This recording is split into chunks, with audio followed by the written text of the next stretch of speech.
Sino na naman ba ang kumakatok? Nabayaran ko na yung utang ko kay Manang Herming ah. Sandali lang. Pagkabukas ng pintuan ng matanda, bumungad sa kanya ang isang lalaking nakasuot ng kapote. Hindi pa niya ito mamukhaan dahil sa dilim ng gabi at lakas ng ulan. Anong pakay mo? Manong Berko, naaalala niyo ba ako? Sino ka ba? Napahawak ang matanda sa kanyang paa nang agad itong tagain ng lalaki. Naupo siya habang hawak-hawak ang kanyang dumudugong paa. Tumingala siya sa lalaki. Nakita niyang mapupulan itong mga mata at matipuno nitong katawan. Sino ka? Alam mo ba ang ginawa mo? Ngumiti lang ang lalaki. Biglang may pumasok na mga malalaking gagamba. Nanlaki ang mata ng matanda sa kagumapang papalayo sa pintuan pero tinapakan ng lalaki ang kanyang paa. Tama na! Hinding-hindi ko kayo mapapatawad. Biglang nag-ibang anyo ang matanda. Naging itim ang kanyang mga balat at nagkaroon ng matutulis na ngipin. Hindi mo alam kung sino kinakalaban mo! Agad na naghiwalay ang katawan sa ulo ng matanda ng tagain ito ng lalaki. Bumagsak ang ulo nito at agad na dinapuan ng maraming gagamba. Hindi mo din alam kung anong kaya kong gawin. Kumuha ng papel ang lalaki at isang matulis na kahoy. Isinawsaw niya ang kahoy sa dugong galing sa matanda. Nagsulat siya gamit ang dugo. Simula pa lang ito. Hintayin ninyo ang karumal-dumal na mangyayari sa buong pamilya ninyo.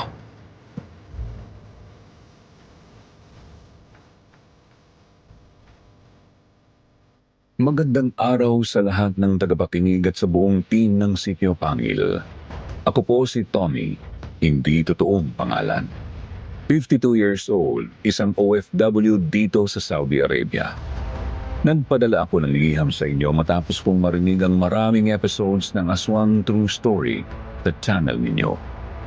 Maingganyo akong ikwento ang hindi ko makakalimutang nangyari sa buhay ko dahil gusto kong magbigay ng inspirasyon sa mga taong nag-iisip na ang mga bagay na imposible ay mananatiling imposible. Ako ay nag-iisang anak ng pamilyang Florentine. Ang aking ina ay isa sa pinagmamalaki kong magulang. Maagang namatay ang ama ko dahil sa isang hindi inaasahang aksidente sa daan. At dahil doon, mag-isa na lang ang ina kong naghahanap buhay. Pero kahit isa lang akong anak, hindi pa din sapat ang kinikita ng ina ko para matustusan ang mga pangangailangan namin. Dahil maliban sa akin, inaalagaan din namin ang lola ko na si Lola Luz. Mahina na si Lola at halos hindi makalakad ng maayos dahil sa arthritis. Dahil sa kahirapan, napagdesisyonan kong huminto muna sa pag-aaral. Nagtatrabaho ako noon bilang salesman sa Isikan Mall sa lungsod ng Maynila para matulungan ang ina ko. Mahirap man, inaya ko. Habang nag-aaral ang mga kaibigan ko, tinitiis ko ang init ng araw at ang sakit sa paa. Pero ang pangyayaring yun ang nagbigay sa akin ng lakas at naghubog sa akin na maging matatag. Hanggang isang araw may magandang balitang ibinahagi sa amin ng aking ina.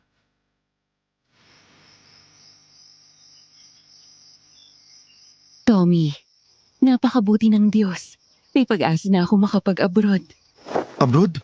Talaga po, Mama? Ang inaasikaso niyo mga papeles, ito pala yun?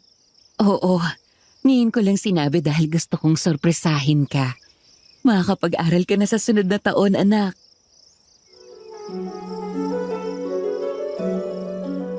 Lumapit ako kay Mama at mahigpit siyang niyakap.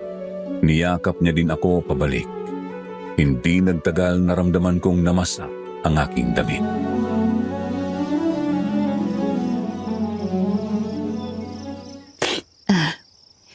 Sa wakas, ahon na din tayo sa kahirapan. At matutupad mo na rin ang pinapangarap mo makapunta sa ibang bansa, Ma. Maraming salamat po sa palaging pagpupursige na maghanap ng trabaho, Ma. Pinapangako ko, mag-aaral ako ng mabuti at susundan kita doon. Hindi na pagtatrabaho magiging pakay mo kundi bakasyon. Pupuntahan natin ang lahat ng gusto mong puntahan. Nako, hindi naman pwedeng ikaw lang ang magtrabaho. Tutulong pa din ako. Mama, kapag dumating ang araw na yon, hayaan mong alagaan kita ha. Sumilay ang napakaganda niyang ngiti. Rosa, anak. Anong pinag-uusapan niyo ng apo ko? Mukhang napakasaya ninyo. Nanay, hindi magtatagal matatanggap na ako ng agency. Makakapunta na ako sa Saudi Arabia. Talaga? Ang pangarap mong puntahan. Yung kinukwento mo sa akin nung bata ka pa. Opo, Nay. Matutupad na ang gusto ko. Ang akala kong imposible, pwede palang mangyari. Masaya ako para sa'yo, anak. Gawin mo lang kung anong gusto mo. Bata ka pa, alam kong marami ka pang magagawa sa buhay. Maraming salamat, Nay. Maging malakas ka lang, ha? Dadalhin kita doon at sabay tayong bibisita sa Edge of the World. Yung nasa newspaper na ipinakita ko sa'yo. Naaalala niyo ba yun? Oo, anak. Yung may magandang tanawin ng paglubog ng araw. Tama, Nay. Dadalhin ko kayo doon. Kayo ni Tommy. Hintayin niyo ako.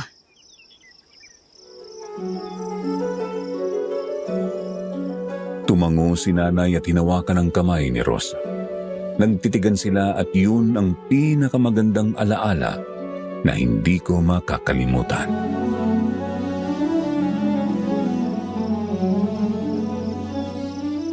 Ito. May binili pala akong karne. Anak, lulutuin ko lang. Sandali lang, ha? Talaga po? Tutulungan na kita, Ma. Lola, sandali lang po ha. Magluluto lang po kami ng ulam ngayong tanghalian. Sige, apo. Ang tagal na din nating hindi nakakapag-ulam ng karne. Oo nga, Ma, ngayon lang ulit. Hayaan mo, Lola. Sasarapan namin magluto.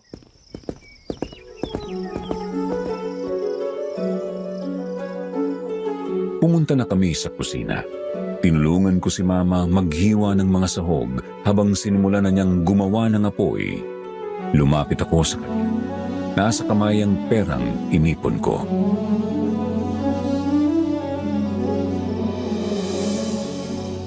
Mama, eto po, tulong ko para mapabilis ang pag-aasikaso mo sa passport mo.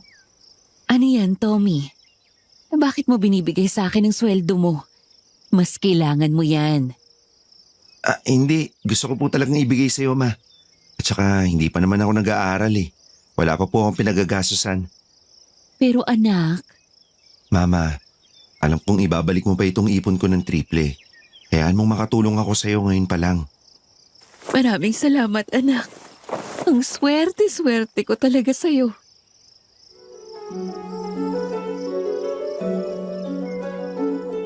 Pinunasan ko ang luha niya sa kahinalikan siya sa noo.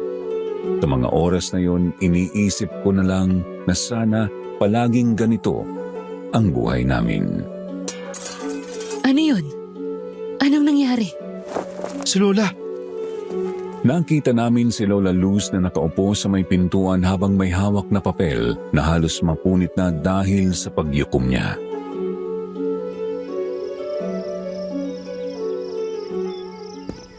Ano nangyari, Lola? Bakit ka nasa pintuan? Nay! Tommy, tulungan mo ko. Baka naisipan na naman niyang lumabas. Nako, Nay, alam mo naman na mahina na ang tuhod mo, di ba?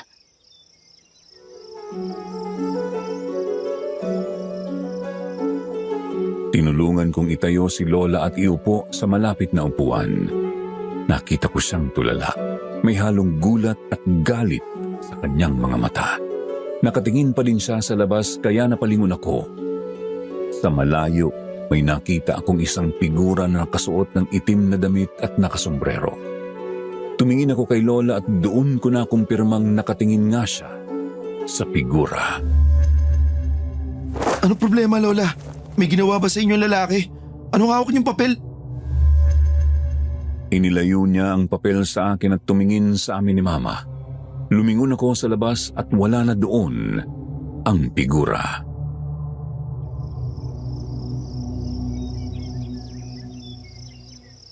Pasensya na sa inyong dalawa. Hindi ko din alam kung bakit ako napunta doon.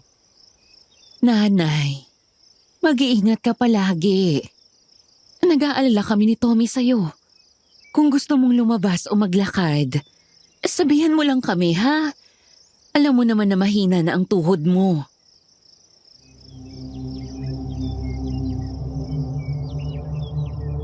Napatingin ako sa paa ni Lola. Wala siyang suot na tsinelas. Tiningnan ko ang dinaanan niya papunta sa pintuan. Walang kahit anong pwede niyang kapitan habang naglalakad.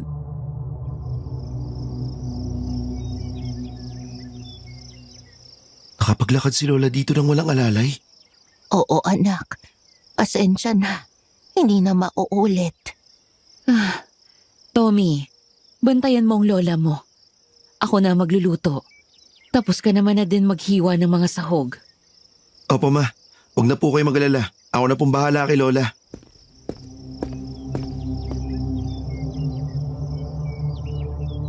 Tumango siya at pumunta ulit sa kusina. Napatingin naman ako kay Lola na tinatago na ang papel na hawak niya kanina. Lola, may problema po ba? Ano po yung papel na tinago nyo? Ha? Wala, apo. Wala to. Sigurado po kayo? Pwede naman po kayo magsabi sa akin. O sakaling ayaw niyong sabihan muna si Mama, sa akin muna. Tumingin siya sa akin. Ang mga mata niya ay parang nakikipag-usap sa akin. Napabuntong hininga siya at hinawakan ang kamay ko.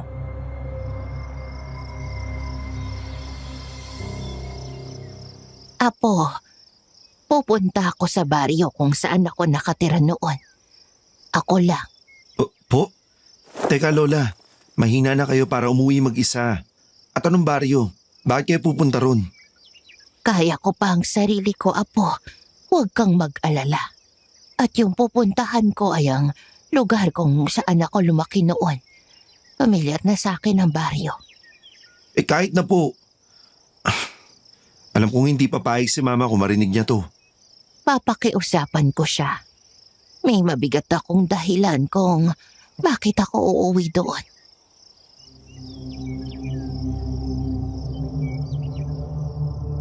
Gusto ko pa sanang magtanong pero dumating na si Mama at dala ang nilagang baboy. Tinulungan ko si Mama sa paghahanda sa lamesa. Paminsan-minsan tinitignan ko si Lola at nahuhuli ko siyang nakatulala. Lola, halika na po, kakain na. Sige, apo. Patulong nga ako. Tinulungan ko siya sa pagpunta sa lamesa. Mahigpit ang paghawak niya sa akin at nanginginig pa ang kanyang mga tuhod. Napakunot noo ako. Hindi ko lubos maisip kung paano siya maninirahan mag-isa sa dating baryo na kinalakihan niya.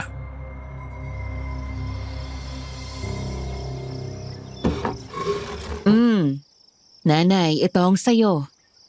Walang masyadong buto ng karne at walang asin yan o bawang. Sibuyas lang at kamatis ang meron dyan. Maraming salamat, anak. Halika, kumain na tayo.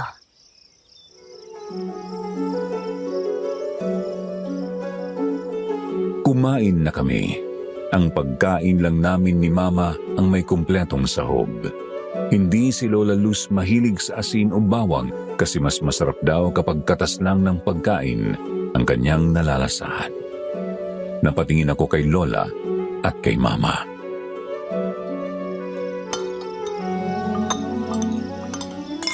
Tommy, may problema ba? Kanina ka pa tingin ng tingin sa akin. Matabang ba ang luto ko? Masarap naman po, Mama. Gano'n naman pala eh. Ayos ka lang ba? Opo. Kasi may sasabihin po si Lola sa'yo.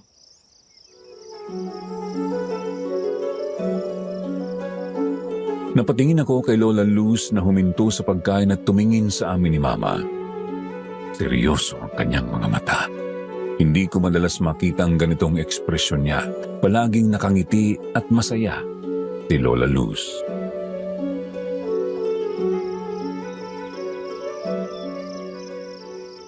Total, sinabi na ni Tommy. Magpapaalam ako sa iyong uuwi ako sa baryo. Ha? Uuwi? Saang baryo? Teka, Nay, huwag mo sabihin... Tama, doon nga. Kailangan kong bumalik doon. Pero Nay, alam mo naman na delikado doon, di ba? Bakit delikado, Mama? Bata pa lang ako na lumipat kami dito para manirahan. Sa pagkakaalala ko, palaging may awayan at suntukan sa baryong yun. Ay, ayoko. Hindi ako papayag, Nay. Anak, kailangan kong bumalik. Ang tatay mo.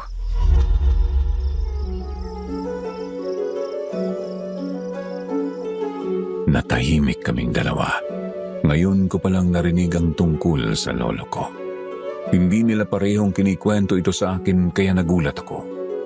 Nabitawan ni Mama ang kutsara sa katumingin kay Lola.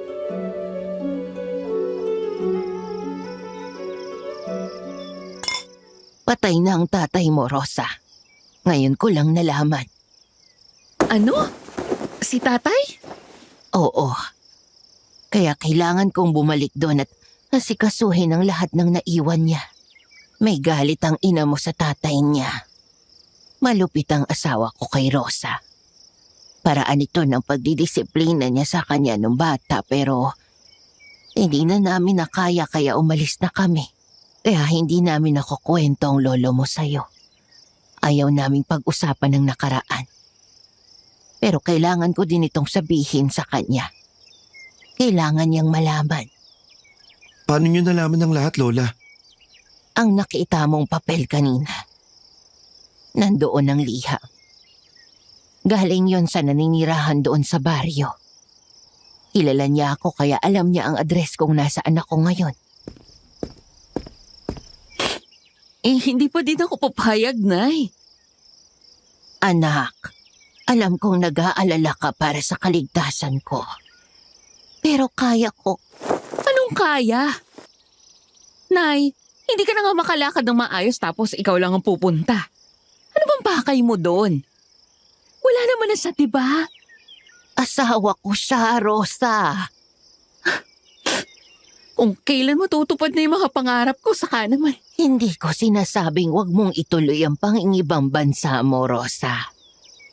Gawin mo ang dapat mong gawin. At ako ang mag-aalaga sa sarili ko. Hindi ko magagawa yun kung alam kong ikaw lang mag-isa doon. Mama, ako po.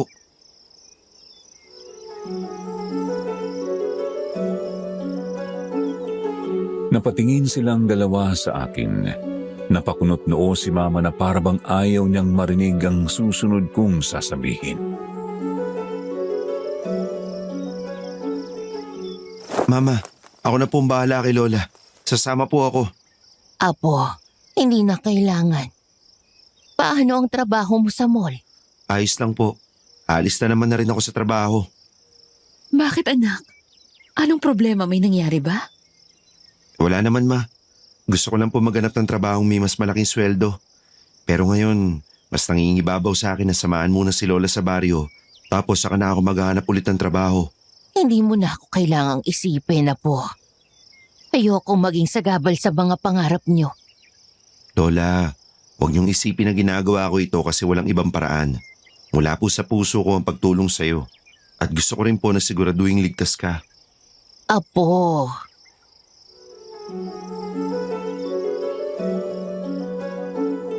Ngumiti ako at hinawakan ang kamay niya. Tumingin din ako kay Mama. Alam kong nasa gitna kami ng sitwasyon na pare-pareho kaming naiipit.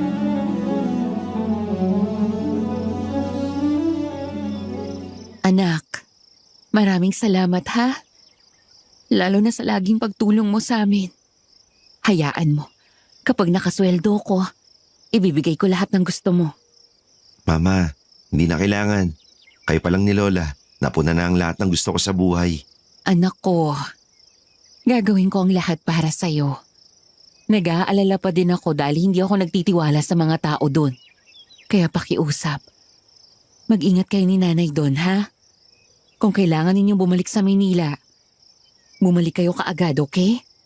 Opo, Mama. Huwag ka na magpaka-stress ha. Walang mangyayaring masama sa amin ni Lola. Ano palang ikinamatay ni tatay? Inatake sa puso. Nasaan ang bangkay niya? Dahil 5 araw na simula nang mamatay ang tatay mo. Inilibing na ng mga tao doon ang katawan niya. Hindi ko naaalamin kung saan. Wala din akong balak bisitahin ang puntod niya.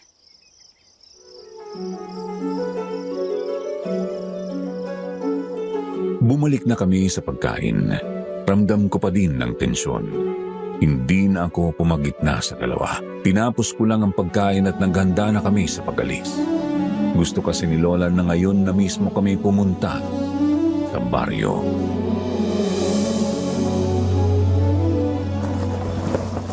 Pasensya na anak. Alam kong hindi mo dapat mapakinggan ang lahat ng iyong kanina. Walang problema, Ma.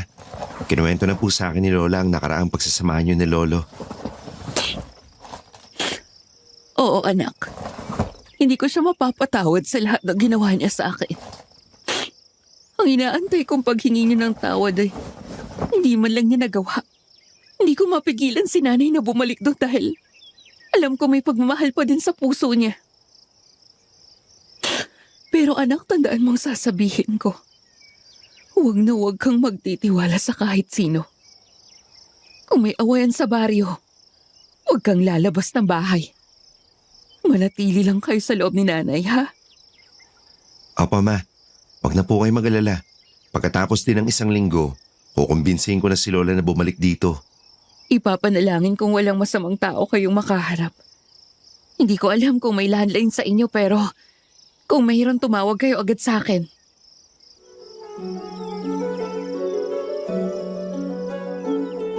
Tumango ako at lumapit sa kanya para yakapin siya. Alam kong hindi mababawasan ang pag-aalala ng isang ina sa isang yakap. Pero ayokong dahil lang dito, hindi maipatuloy ni Mama ang pagpunta sa ibang bansa.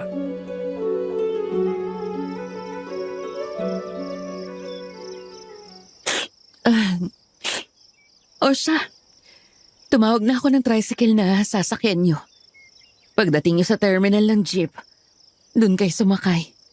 May diretsyong jeep papunta sa baryo para hindi na maglakad si nanay. Sige, Ma. Mukhang tapos na rin si Lola sa pag-aayos ng gamit niya. Alis na po kami.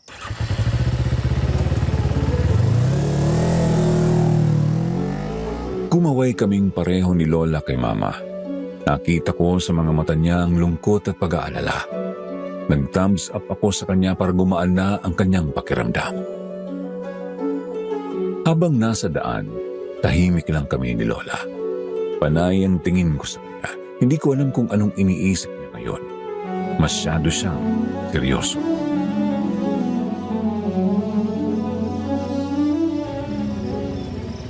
Lola, ano pong bakay niyo doon maliban sa pagbisita natin kay Lolo? Iniisip ko ang mga naiwan niya sa bahay. Pamana ko na din yun sa inyo ng mama mo. Mayaman po ba kayo doon sa baryo? Medyo. Pero dahil hiwalay na kami ni Berko, hindi ako nanghingi ng tulong sa kanya.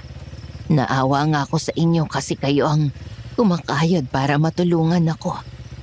Sus, masaya naman namin ginagawa yun, Lola. Yung paghihiwalay niyo. Dahil po ba yun sa pananakit? Bakit, Apo? Iniisip mo bang may mabigat pang dahilan?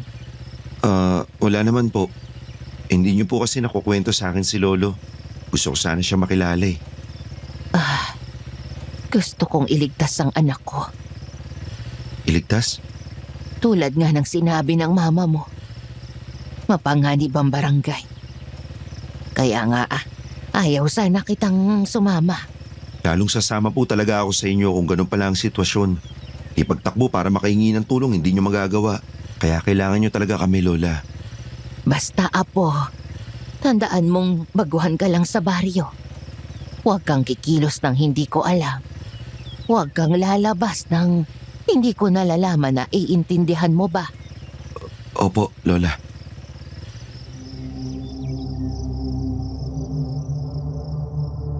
Napatingin ako sa dinadaanan namin. Nanindig ang balahibo ko. Hindi ko alam kung ano itong pinapasok namin ni Lola. Ang masisiguro ko lang, kailangan naming mag-ingat.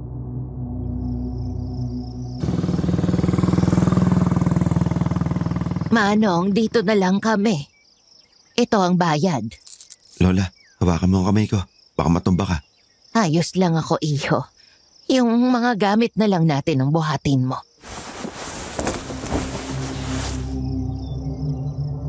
Napahinto ako nang mag-isa siyang bumaba ng tricycle. Nag-iika-ika pa din siya pero halata ang pagbabago sa kanyang paglalakad. Apo, ano na? Opo. Sandali lang, Lola. Mukhang malakas kayo ngayon, Lola. Aba, syempre. Uminom ako ng gamot pang arthritis. Talaga po? Akala ko iniinom niyo yung gamot tuwing gabi lang eh. Naisipan kong inumin kanina. Kasi alam kong maglalakad tayo maya-maya. Pero Lola, Ayun ang jeep, Apo. Parahin mo. Kailangan na nating sumakay.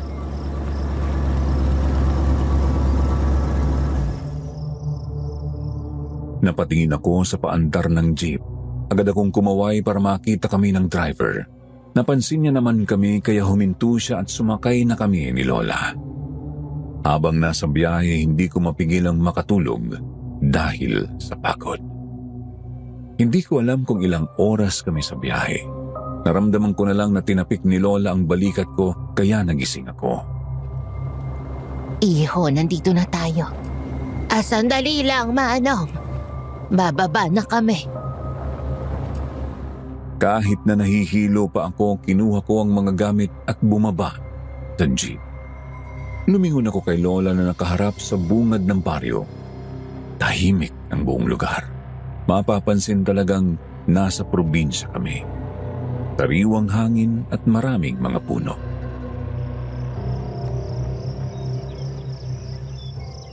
Halika na, Iho. Dito ka lang sa tabi ko. Lola, napansin ko palang ikaw ang gumagastos sa atin. Ayos lang po ba? Meron po kasi akong dala dito. Wag na, Apo. Panggastos na lang natin yan sa paninirahan natin dito. Halika. Medyo may kalayuan ang bahay namin dito. Nako, sumakay na ho tayo. Paano po yung tuhod mo? Ayos lang ako. Kaya ko pang maglakad. Halika na't paggabi na.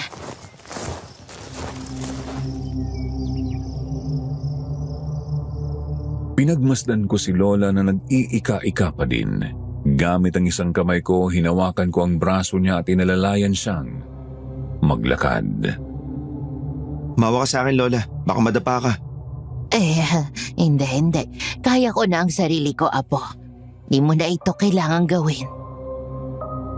Napatingin kami sa madilim na parte kung saan may napakaraming malalaking puno. Saktong umihip ang malamig na hangin kaya nanindig ang balahibo ko sa batok.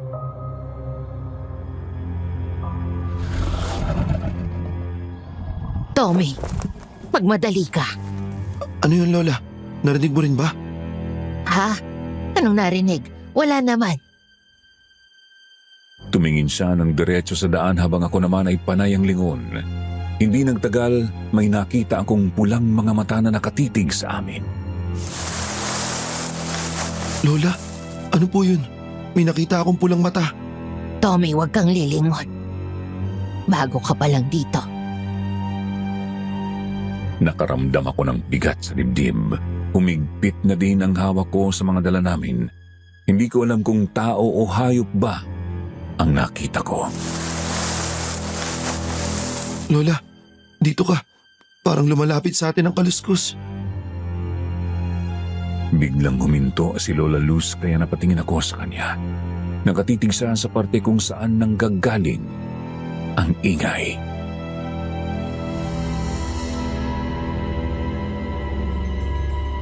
Anong meron doon, Lola?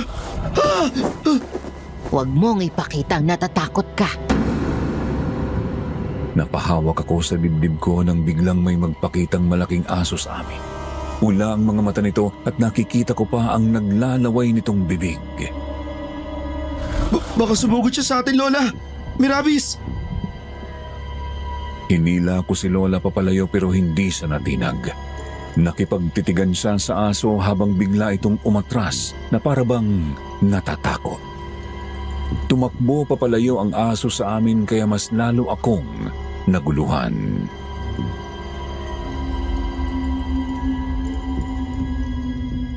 Paano nangyari yun? Kanina mukhang kakainin na tayo tapos ngayon, takot na takot. May mga ganong klaseng aso. Kailangan mo lang maging matapang sa harap nila para hindi tayo galawin. Pasensya na po, Lola.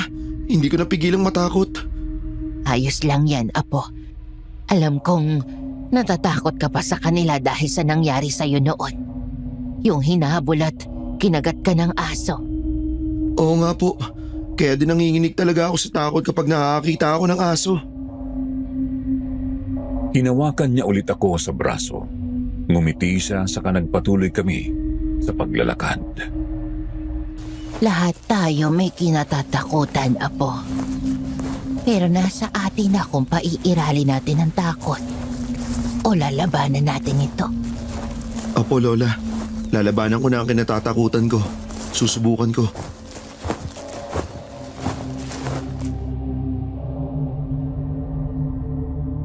Natahimik ako sa sinabi niya. Tagos sa puso ko ang sinabi niya. Ngumiti ako saka tumango. Inayos ko ang mga dala kong gamit at tumingin kay Lola na nakatingin ng diretso sa daan. Pinisil niya ang braso nang hindi tumitingin sa akin. Hindi nagtagal. May nakita akong may kalakihang bahay. Namangha ako dahil buong buhay ko nakatira lang kami sa tagpi-tagping bahay.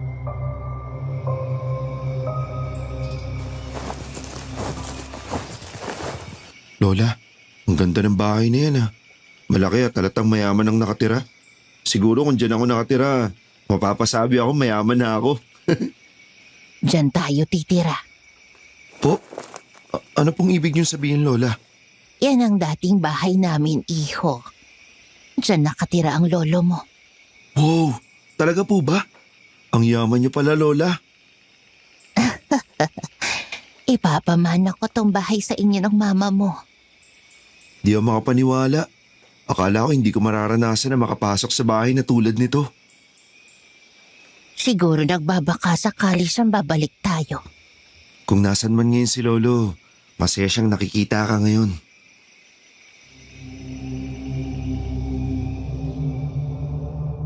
Napatingin ako kay Lola Luz. Bakas sa mukha niya ang lungkot. Tinawakan ko siya sa balikat at tinapik yun. Ngumiti siya sa akin. Nakaharap na kami ngayon sa malaking pintuan. Biglang may nahagip ang mata ko ng butil ng pulang likido. Napakunot noo ako at tumingin kay Lola. Nakatingin na din kung saan ako nakatingin.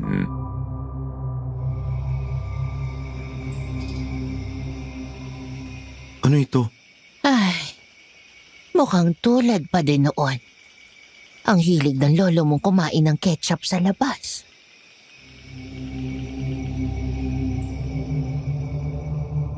Mabilis niyang inapakan ang likido at tumingin sa akin. Ngumiti siya at binuksan ng pintuan. Puno ng tanong ang isipan ko pero hindi ako nagsalita. Pumasok ka na, iho. Marami kang dala. Mauna ka na. Opo, sige po, Lola. Pagkapasok, hinanap ko agad ang switch sa ilaw. Binuksan ko ang ilaw dahil dumidilim na. Hindi nagtagal, pumasok na din si Lola. Nanghihina siyang umupo sa sofa.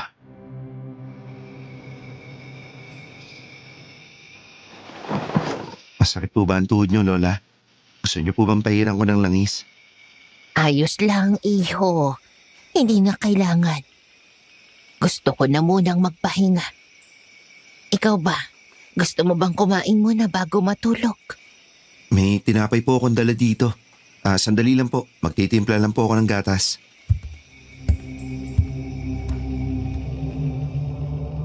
Pumunta ako sa kusina. Halata talagang napakalinis ng bahay. Nagpainit muna ako ng tubig. May stove din sa bahay na yon. Mabuti na lang alam ko kung paano ito gamitin dahil nakita ko ito noong nagtatrabaho ako sa mall. Napaupo ako at hinintay na uminit ang tubig.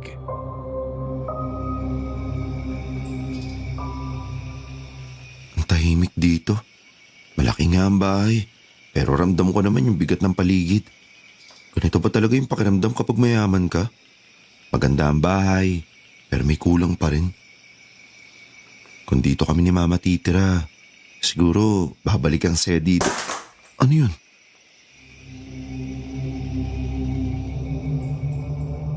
Nagulat ako at napaayos ng tayo.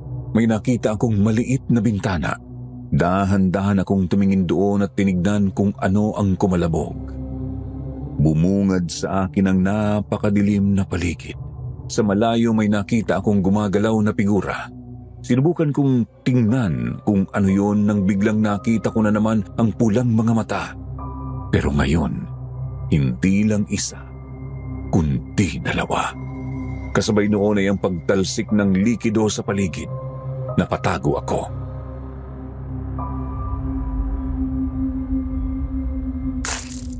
Anong nakita ko?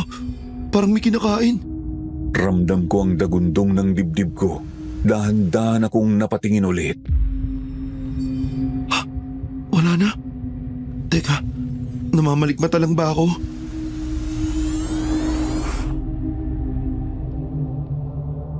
Napalingon ako at kinuha ang takure sa kasinali ng tubig sa 2 baso. Nilagyan ko ito ng gatas na ayon sa aking panlasa saka dinala ito papunta kay Lola. Pagdating ko sa sala nagulat ako dahil wala na siya doon. Lola? Lola, nasan ka?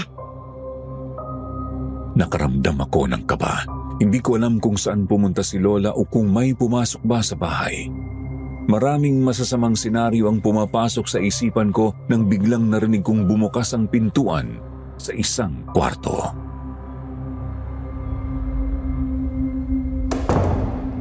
Lola, nandiyan ba kayo?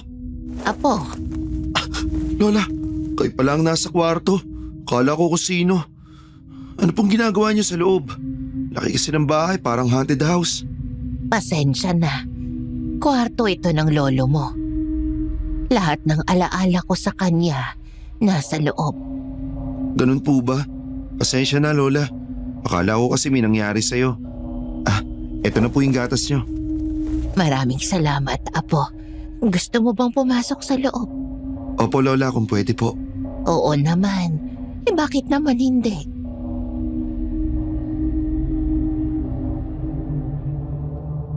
Pagkapasok namin sa kwarto, bumungad sa akin ang kwartong pininturahan ng kulay itim. Maraming bagay ang nasa loob. May iba't ibang klase ng itak at mga espada.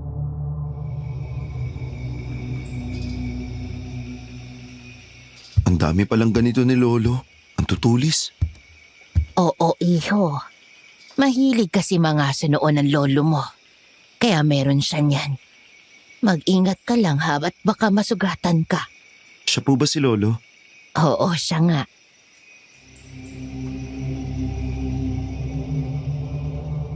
Isang matandang lalaking may hawak ng ulo ng baboy ramo ang nasa litrato. Habang tinititigan ko si Lolo, mas lalong naninindig ang balahibo ko.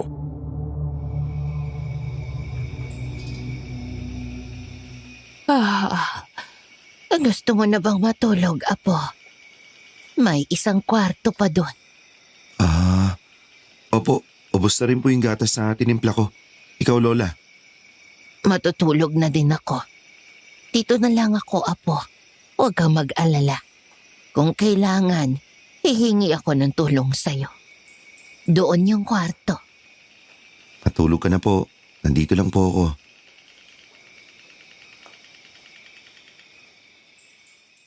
Itinuro niya ang isang kwarto. Tumango ako at ngumiti.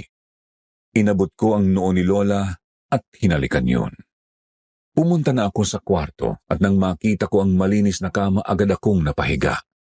Ito ang kauna-unahang pagkakataon na humiga ako sa malambot na kama. Dahil sa lamig at lambot ng pakiramdam, agad akong hinila ng antok. Lola? Ano yun? Wala, Apo. Matulog ka na. Agad akong napaupo sa kama nang magising ako. Napahawak ako sa ulo ko dahil nakaramdam ako ng hilo.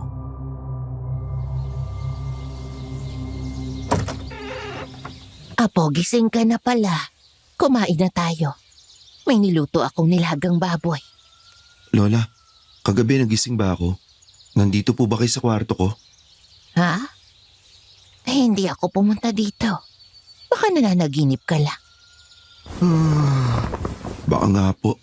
Akala ko may narinig akong kalabog at pumasok ka sa kwarto ko eh. Ay, nako. Kung ano-ano na lang ang naririnig mo. Halika na. Kumain na tayo.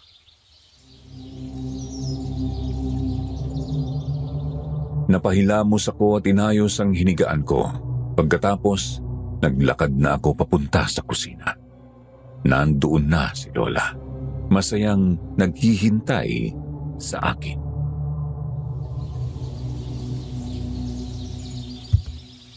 Lola, ikaw lahat ang gumawa nito? Naku, parang lumalakas na ang Lola. Aba, syempre.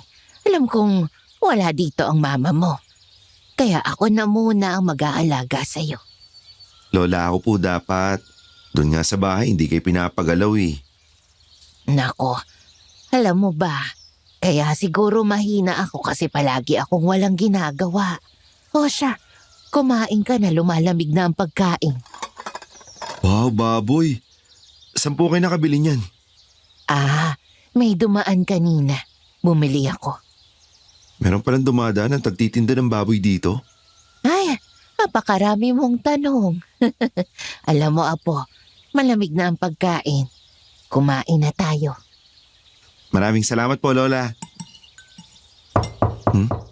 Sino kaya yun? May bisita ka ba, Lola? Bisita? O wala? Baka kakilala mo lang po. Teka lang po, ako na po magbubukas. Apo, teka lang, wag kang...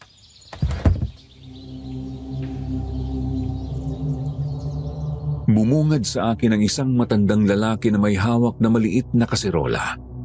Napakunot noo ako at binigyan siya ng nagtatanong na tingin. Ngumiti siya at inilapit sa akin ang dala niya.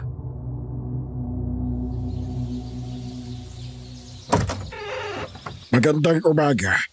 Kapitbahay ninyo ako. Napansin kong nagbakasyon na pala kayo ni Luz. May dala akong ulam. Ikaw ang apo niya? Opo, ako nga po. Sino po kayo?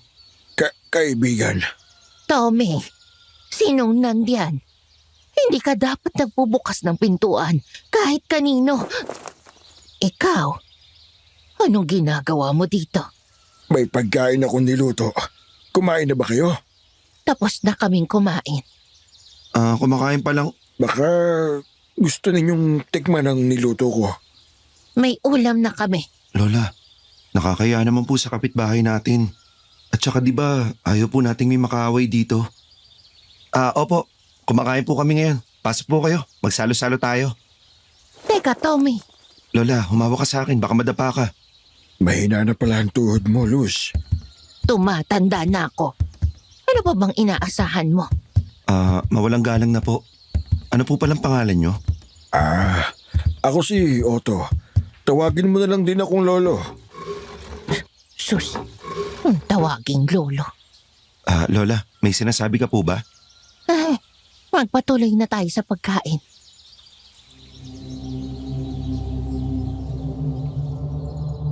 Kumuha ko ng kanin na sakto lang kay Lolo Otto. Nagdala na din ako ng tubig para sa kanya sa kanaglakad pabalik sa lamesa.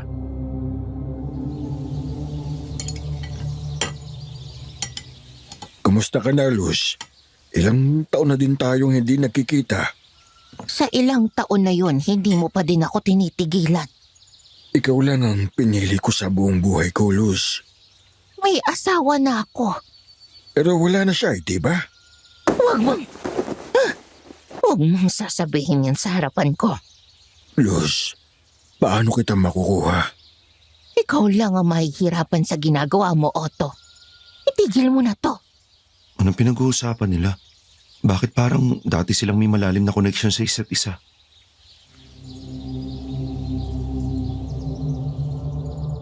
Bigla kong nasagi ang vase na malapit kaya naglikha ito ng tunog.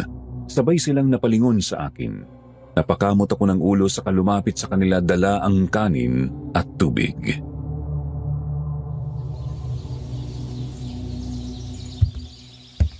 Pasensya na po. Ayoko kasi muna po magitna sa usapan nyo. Anong narinig mo? Wala naman po, Lola. Tapos na akong kumain. Kayo na lang muna ang magsalo.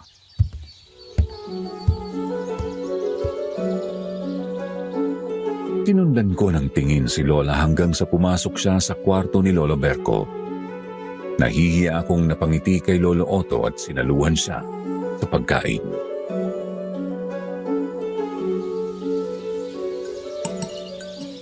Mukhang mainit ang ulo ngayon ni Lola. Kasalanan ko, iyo. Inaasahan ko sanang magiging maayos na kami pero hindi pa rin. Magiging maayos? Bakit po, Lolo Otto? Ano pinag-aawayan niyo ni Lola? Nakakahiya man itong sabihin sa iyo pero dati akong manliligaw ng lola mo. Po? Isa din akong albularyo kaya hindi natuloy ang relasyon namin. Bakit naman po? Ano po bang meron sa mga albularyo dito?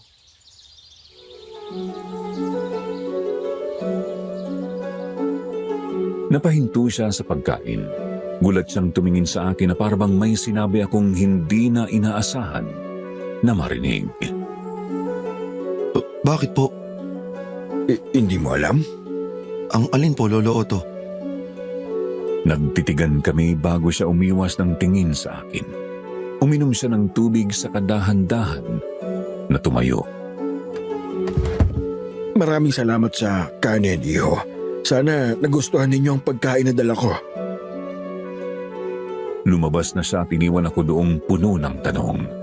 Hindi ko alam kung bakit ganoon ang naging reaksyon niya. Anong hindi ko alam? Napabuntong hininga ako sa kaniligpit na lang ang mga plato. Hinuhugasan ko yon nang biglang lumabas si Lola. Kinuha niya ang ulam na binigay ni Lolo Otto na hindi pa namin nakakain at itinapon sa labas. Nanlaki ang mata ko.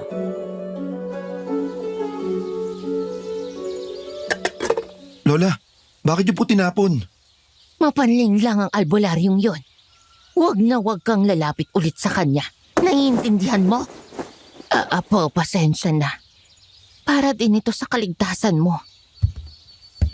Lola, saan po kayo pupunta? Bibili lang ako ng gulay. Huwag kang mag-alala. Hindi malayo ang pagbibilhan ko.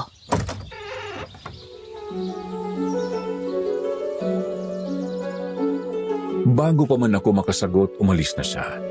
Hinabol ko siya hanggang sa pintuan at nakita ko siyang naglalakad na papalayo.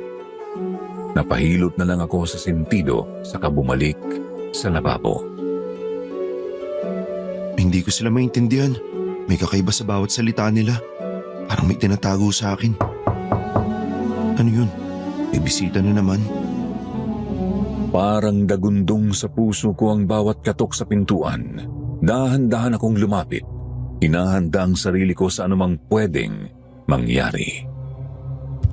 Sino yan? Luz, nandiyan ka ba? Boses ng isang matanda yun ah.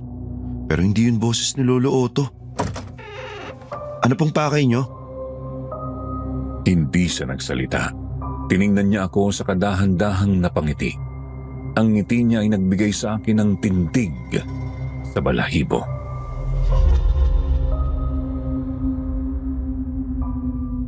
Nandiyan ba si Luz? Wala po. Bakit po? Kaibigan kasi niya ako. Nakita kong umuwi siya kahapon kasama ka. Apo ka niya, no? Tama po. Ako nga po pala si Tommy. Ako naman si Lando. Gusto ko sana siyang kamustahin. Alam ko naman na mahirap para sa kanya ang pagkawala ng asawa niya. Oo nga po eh. Teka, pumasok po kayo. Pasensya na po Dito po muna kayo mupo. Ang linis ng bahay ninyo.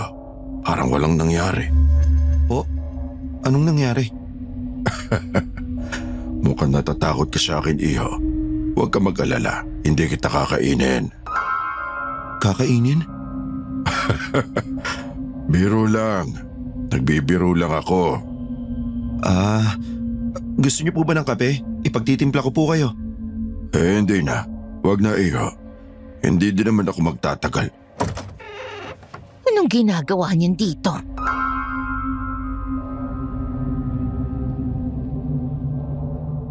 Nanlaki ang mata ko sa naging reaksyon ni Lola.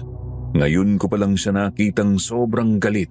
Paika-ika siyang lumapit sa akin sa katumingin kay Tatay Lando.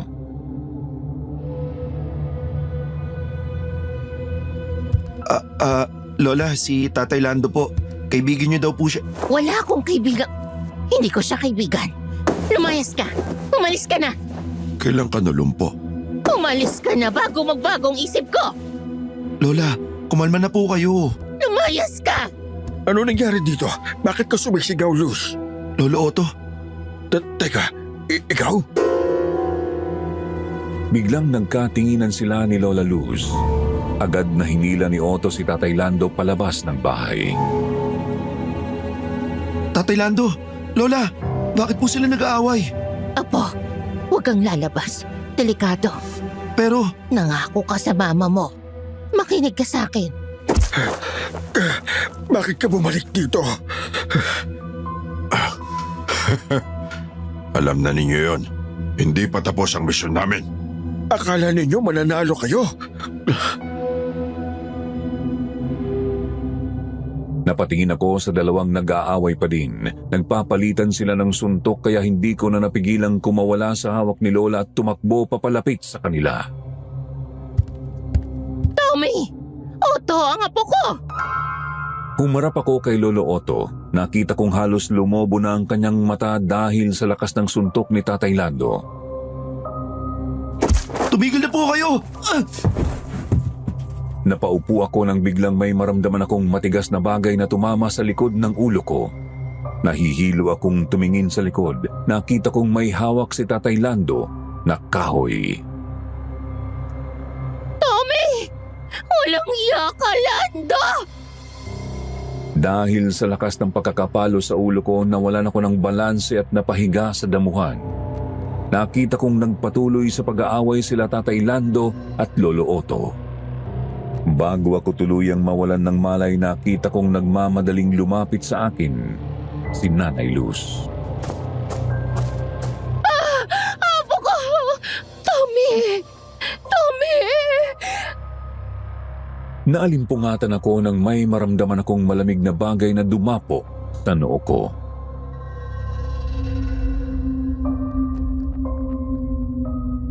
Hindi ko sila mapapatawad. Umanda sila. Lola, Tommy, salamat sa Diyos at gising ka na. ano pong nangyari? Ayos ka lang po ba? Ayos lang ako. Umuwi na si Lando. Pwede na din si Otto. Ayos lang po ba sila? Apo, huwag mo silang alalahanin. Ikaw, masakit pa ba ang ulo mo? Opo, Lola. Pasensya na po dahil pumagit na ako kanina. Huwag mo nang uulitin yon, Tommy, ha? Ayoko mangyari ulit yun sa'yo. Opo, Lola. Hindi na po mauulit. Napatingin ako sa kamay ni Lola. May galos ito kaya nanlaki ang mata ko. Lola, ano pong nangyari sa kamay niyo? Bakit may sugat ka sa kamay? Kanina ito. Nung binuhat kita. Naku, ano pa pong masakit sa inyo, Lola? Ang tuhod ko medyo sumakit pero ayos na ako, Apo. Halika po, umupo ka sa sopa. Hihilutin ko po yung tuhod mo. Magpahinga ka na. Hindi na kailangan. Ayos na po ako, Lola. Halika po. Apo, kailangan mo nang bumalik sa Maynila. Po, babalik na tayo. Hindi, ikaw lang. Tommy, naiiwan ako dito. Po, anong ikaw lang po yung may iiwan? Pagkatapos ng nangyari, alam ko na ngayong hindi dito ligtas. Lalo na't matanda na po kayo. Ayos lang ako dito, Tommy. Makinig ka. Ngayon din, uuwi ka na. Lola, bakit? Ayoko. Kung uuwi ako, sasama ka. Susunod ako pagkatapos ng 1 linggo. Huwag kang mag-alala. walang mangyayari sa aking masama. 1 linggo pa? Ang tagal nun, Lola. At saka hindi pa payag si Mama na iwanan kita dito. Tommy,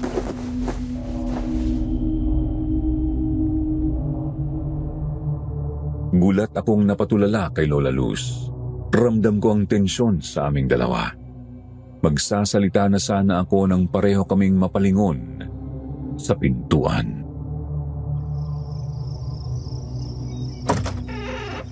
Rosa! Nanay, Tommy, kamusta kayo? Kadadating ko lang. Binisita ko kayo. Bakit ka pumunta dito? Mama? Tapos na po kayo mag-asikaso ng papeles? Nanay, hindi ko maiwasang mag-alala sa inyo. Kaya pagkatapos ko magpasa ng requirements, naisipan kong pumunta agad dito sa inyo. Anak, kamusta kayo? May nangyari ba? Wala po, Mama. Ayos lang po kami dito. Hindi ako makatingin kay Mama. Ayokong sabihin ang nangyari dahil alam kong mas mag-aalala siya. Masakit na naman ba ang tuhod ni Lola? Opo. Kaya hinihilot ko. May binili pala akong isda, pero nakalimutan kong bumili ng mantika. Meron ba kayo? Mantika? Parang kakaubos pa lang. Bibili po ako, Mama. Wag! Tommy, wag.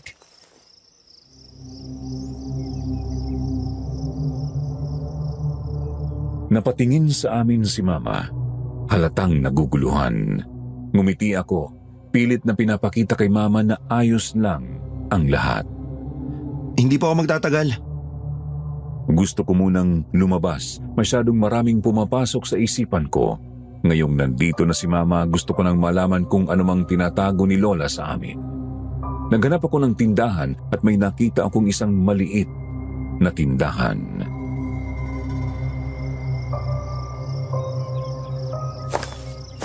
Tao po!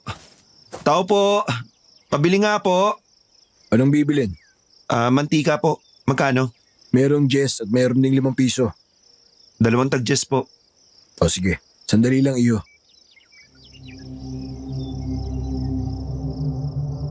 Masyadong madilim sa loob. Hindi ko makita ang lalaking nagtitinda. Nagkibit balikat na lang ako saka naghintay. Hindi kalaunan, may narinig akong yapak na papalapit. Mabilis akong lumingon. Napahawak ako sa dibdib ko saka lumingon. Hindi ko alam kung saan galing itong lalaki. Napakunot noo ako. Parang pamilyar ang boses niya. Parang katulad sa tindero. Si Luz ba ang lola mo? Opo. Tumilay ang ngisi ng lalaki kaya kinilabutan ako. Lumingon ako sa tindahan at hinihintay ang pagbigay ng mantika sa akin ng tindero.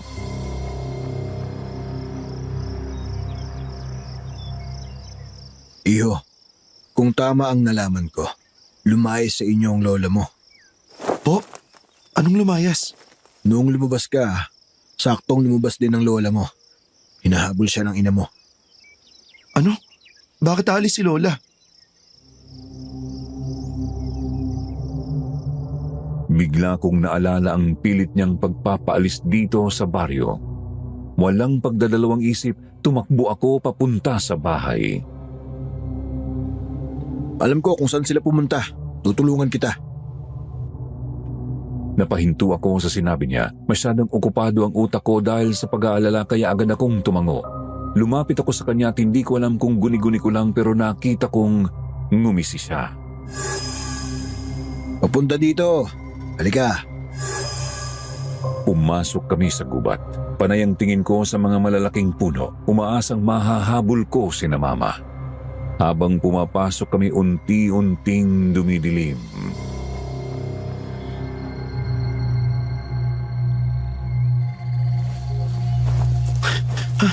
Nasaan na sila? Lola! Mama! Tommy, gaano mo kamahal ang lola mo? Bigla akong napahinto. Pagkasabi niya noon, kusang dumagundong ang puso ko. Dahan-dahan akong lumingon sa kanya. Nakangiti siya sa akin. Ngiting nakakatakot. Po, anong ibig niyo sabihin? Anong magiging reaksyon mo kung malalaman mong hindi pala kayo magkadugo at may matagal na siyang tinatago sa inyo? Hindi ko alam ang sinasabi mo. Kailangan ko nang bumalik sa bahay. Baka nandun na sila. At sino may sabi na uuwi ka? Isang nakakapanghinang ungol ng aso ang narinig ko. Dahan-dahan akong lumingon sa aking likod at nanlaki ang mga mata ko nang makitang ang malaking aso na may pulang mga mata ay naging anyong tao. Mas lalo akong nagulat nang makita ko kung sino ito. Tatay Lando, anong klaseng nilalang kayo? Ano sa tingin mo, bata?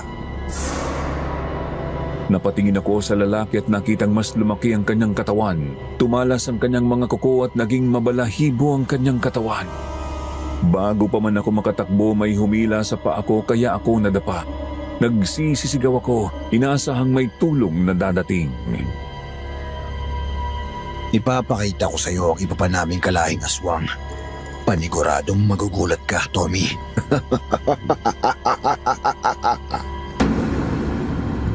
Nakita kong kumuha ng malaking bato si Tatay Lando at pumatong sa akin. Ang kanyang pulang mga mata ay kusang kumislap nang makita akong nahihirapan. Nagmamakaawa po ako. Huwag po! Huwag! Tommy! Agad akong nawalan ng malay nang tumama sa ulo ko ang malaking bato.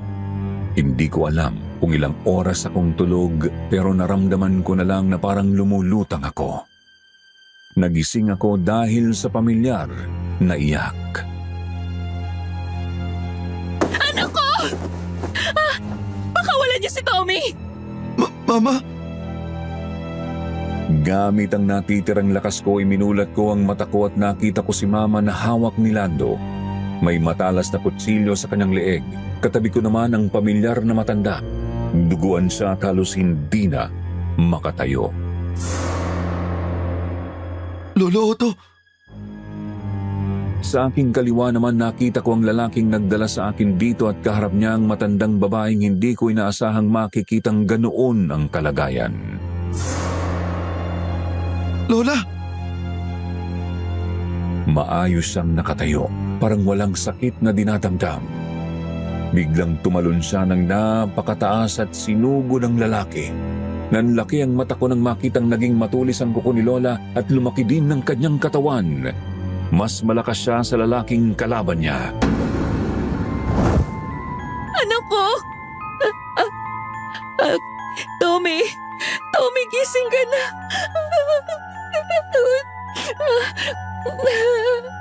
Tommy! Biglang tumilapon si Lola papunta sa malaking puno nang sipain siya ng lalaki. Roberto!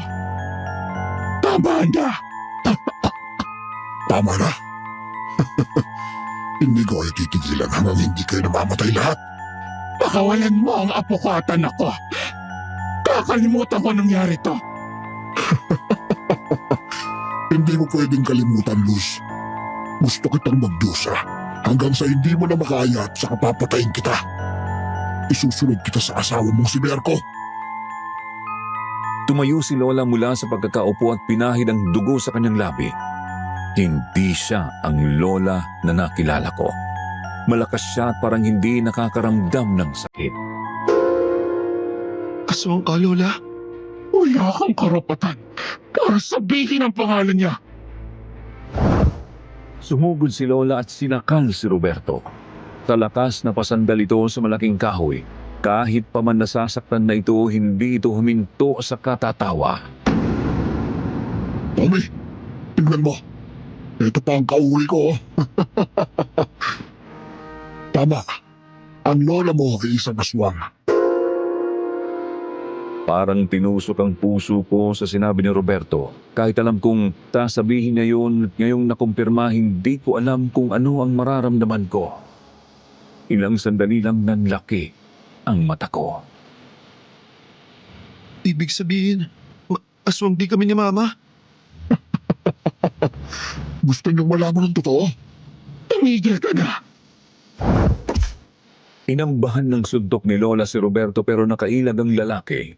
Dahil sa lakas ng suntok ni Lola nagkaroon ng butas ang puno, tumawa naman si Roberto sa kahinawakan ng kamay ni Lola at ibinalibag. Kung aswang ka nga, Tommy. Sana ngayon na ililigtas mo ang lola mo. Pero hindi. Hindi kayo aswang ng mama mo. Anong ibig mong sabihin? Ampon ka lang, Rosa.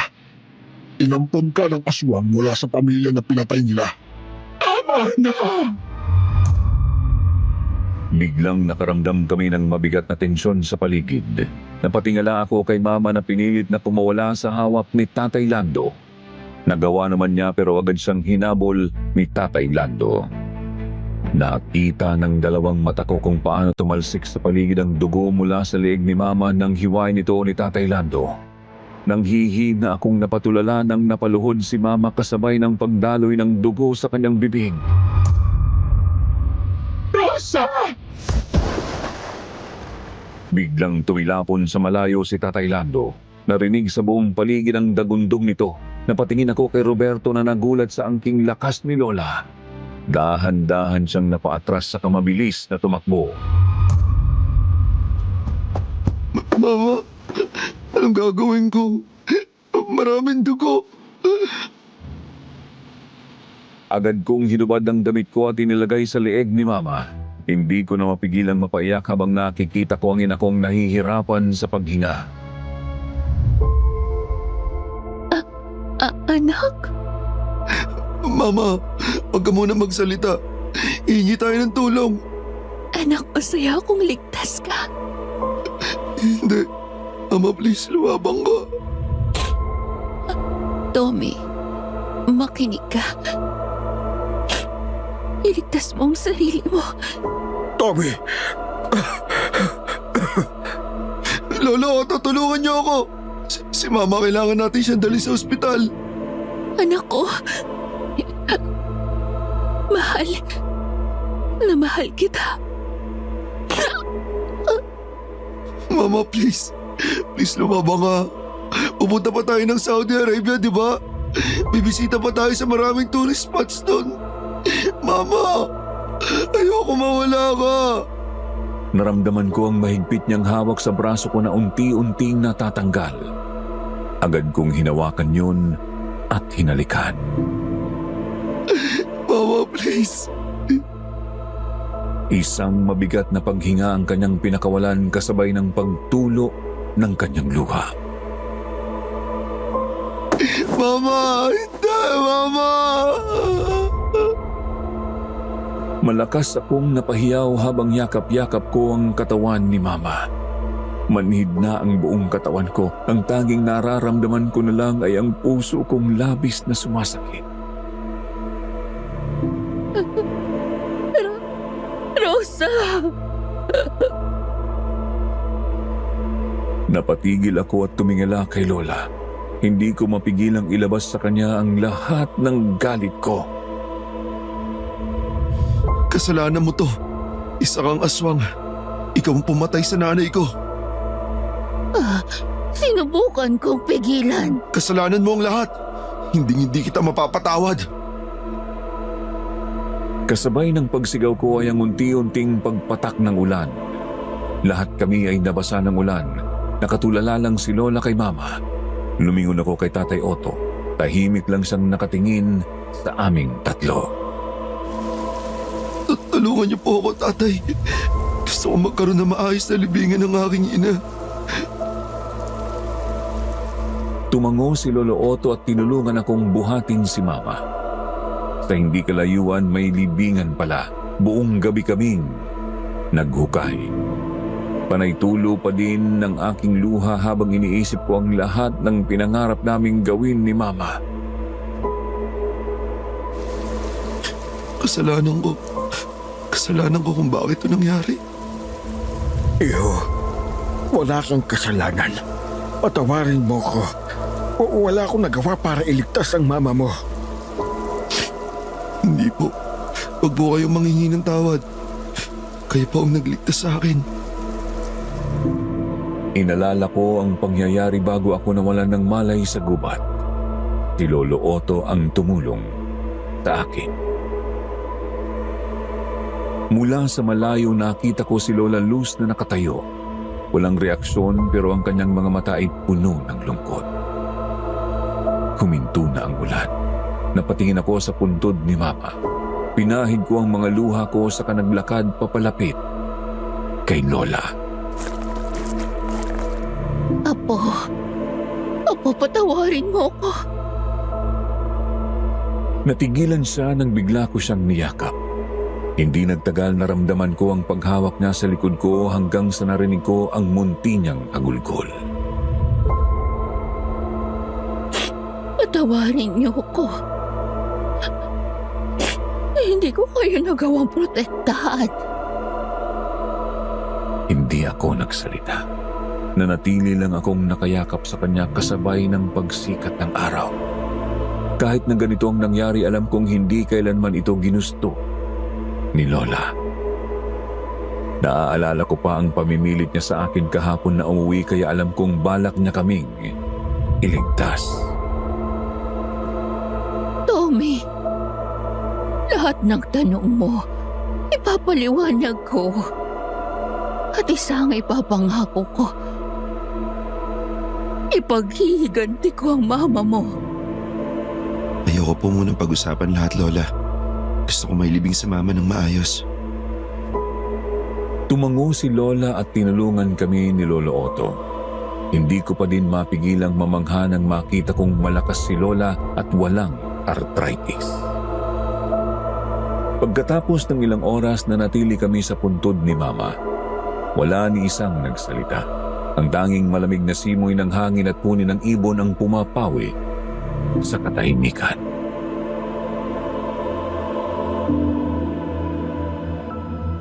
Lola, bakit niyo po tinago sa amin ang pagkatao niyo? Dahil gusto kong mamuhay ng simple at normal si Rosa. Ang mama mo, ayokong palaging gambalain kami ng mga aswang.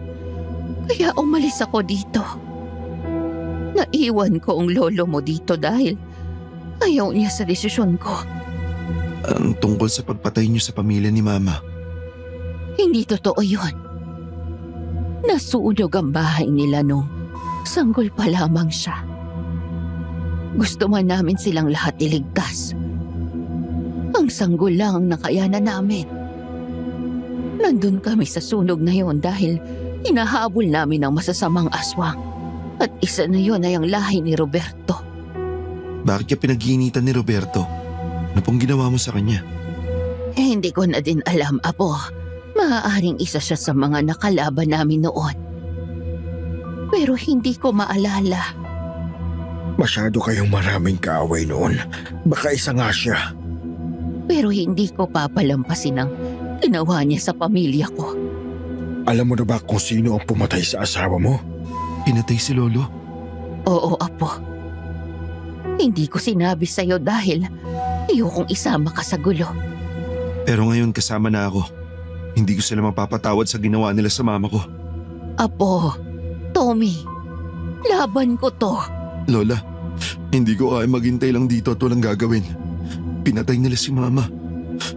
Ang inay ko. Tutulong ako sa inyong dalawa. Masyadong madami na ang sugat mo, Otto. Kailangan mo munang magpahinga. Ako ang may alam kung saan sila nagtatago. Kaya kailangan ninyo ako.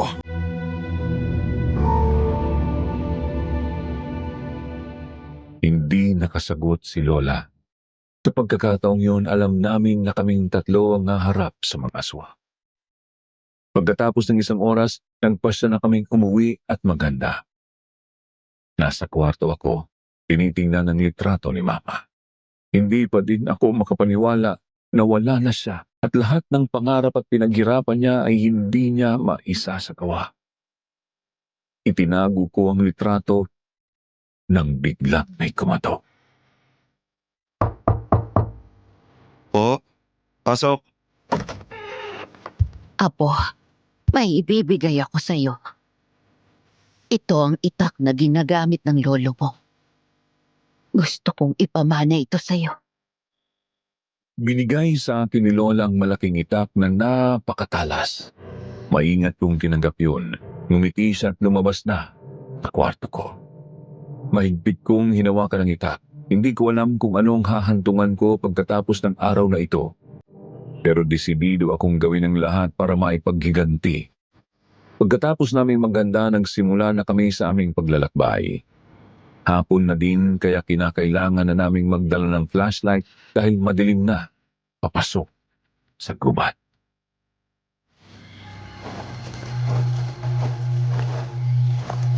Apo, kahit anong mangyari, huwag kang lalapit sa mga aswang na yon. Kung alam mong hindi mo sila makakayang talunin, dito ka lang sa likod ko. Umalalay ka lang, ha? Opo, Lola.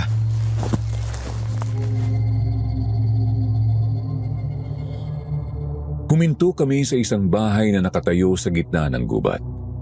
Nagkatinginan kaming tatlo sa kasabay-sabay na pumasok pero wala na ang mga aswang doon. Nasa paligid lang sila. Maghanda ka. Nilibot namin ang buong bahay hanggang sa mapunta ako sa kusina. Nanlaki ang mata ko nang may makita akong isang ulo ng tao sa ibabaw ng lamesa. Nakatalikod ito. Gusto ko sanang sumigaw pero pinangunahan ako ng kuryosidad kung sino ang taong ito. Nanginginig man ang kamay ko, inabot ko ang ulo at pinaharap ito sa akin. Tommy, anong nangyari? Merko! Paano napunta dito ang ulo ni Lolo?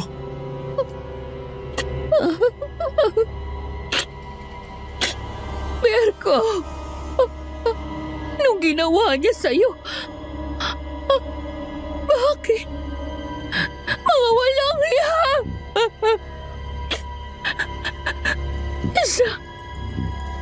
Siya ang pumatay sa asawa ko. Amanda kayo. Balatan ko kayo na buhay. Mabilis na kumilos si Lola Luz. Lumabas siya ng bahay at nagmasid sa paligid. Lumabas kayo! Harapin niyo ako!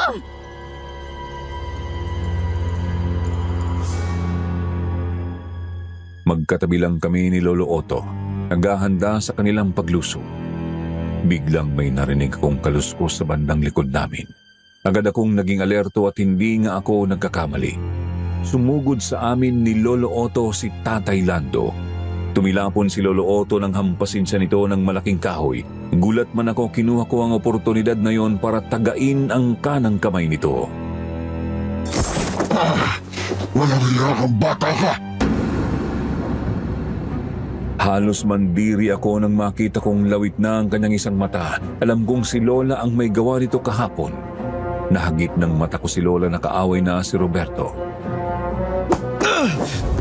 Napaluhod ako sa sakit nang hambalusin ako ng kahoy sa tagiliran ni Tatay Lando. Pinatay mo ang ina ko. Pagbabayaran mo ang ginawa mo. Itinaas ko ang malaking itak. Tumayo din siya at sinugod din ako. Gamit ang buong lakas, umukbo ako nang hahambalusin na sana niya ako at itinuro ko ang itak sa kanyang tiyan. Napangisi ako at agad itong hinila, dahilan para magsilabasa ng kanyang mga laman loob.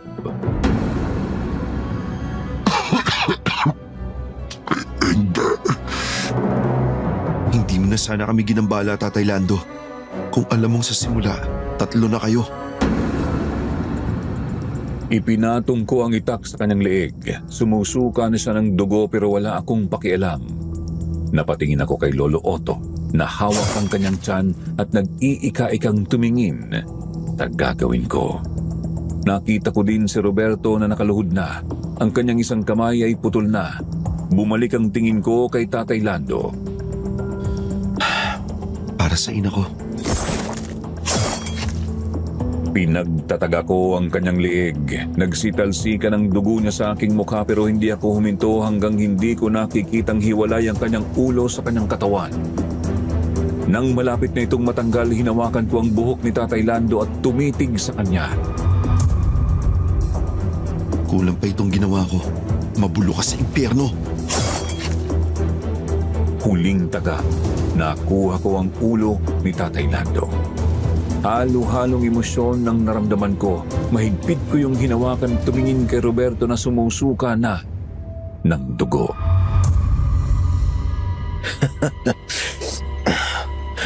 Katulad ka na ng lola mo. Mamamatay tao. Hindi ako pumatay ng tao. Aswang ang pinatay ko. Hindi kita mapapatawad sa ginawa mo sa asawa ko! Dapat lang sa kanyang mangyari yon. Sa inyong lahat. Kasi pinatay ninyo ang buong pamilya ko. Kayo dapat ang mamatay. Baka hindi mo alam. Ang mga magulang mo ay pumatay na ng daang tao bago pa man namin sila kinalaban. Ikaw ang hindi naiiba sa kanila, Roberto. At paparusahan kita nang aayon sa ginawa mo sa asawa ko.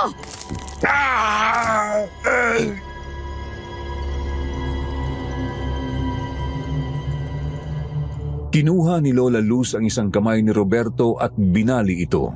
Iniikot-ikot niya ito hanggang sa maghiwalay na ang mga buto. Hinila niya ang nahihiwalay na buto dahilan para mapunit ang kanyang balat. Panay sigaw lang si Roberto. Halos hindi ko makaya ang ginagawa ni Lola kay Roberto pero alam kong dapat lang itong mangyari sa kanya. Kumuha si Lola ng gasolina at posporo sa loob ng bahay ni na Roberto.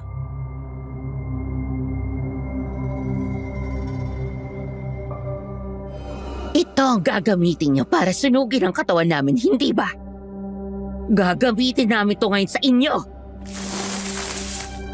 Binuhusan ni Lola Luz si Roberto ng gasolina. Biglang nakita ko ang takot sa mga mata niya. Luz, hindi. Patawarin mo ako. Nung pinatay mo ang asawa ko, naawa ka ba? Nagmamakaawa ako, Luz. Hindi ako handa. Sana inisip mo yan bago mo kami kinalaban. Binitawan ni Lola ang posporo.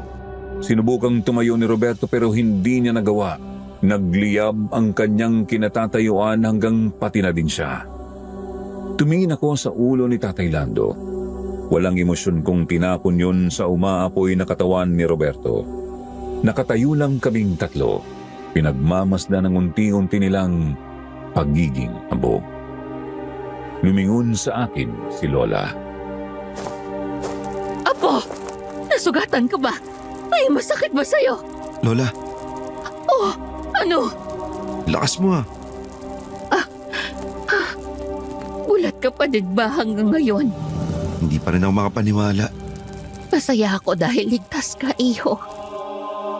Tumango ako at pinanatili lang namin ang posisyon hanggang sa marinig namin ang tikhim ni Lolo Otto. Napatingin kami sa kanya. Tumulong din ako. Maraming salamat din sa'yo. Siguro kung hindi ka sumunod kay Tommy noon, may masabang mangyayari sa kanya. Nga pala Lola, paano mo nalaman na nasa gubat ako? May liham na dumating sa bahay. Nakita ko yun at agad na tumakbo papunta dito. Nakita ako ng mama mo kaya agad niya akong sinundan. Kung saan na napigilan ko siya. Hinawakan ko ang kanyang pisngi at tinalikan siya sa noo. Wala akong salitang sinabi. Tanging ngiti lang ang aking pinakita. Pahiwatig na pinapatawad ko na siya. Bisitahin natin si Mama. Pagkatapos ng madugong awayan, pumunta kami sa puntod ni Mama. Nagbigay ako ng bulaklak sa kanyang puntod. Hindi ka namin nagawa ng mas maayos na lamay. Pasensya na po, Mama. Naramdaman ko ang hawak sa akin ni Lola kaya napatingin ako sa kanya. Kung may gusto kang gawin, gawin mo, Tommy. Opo, Lola. Alam ko na ako nung gagawin ko. Pero kayo po, Mananatili ako dito, Apo. May misyon akong dapat gawin. Pero pwede ka pa din namang bumisita dito.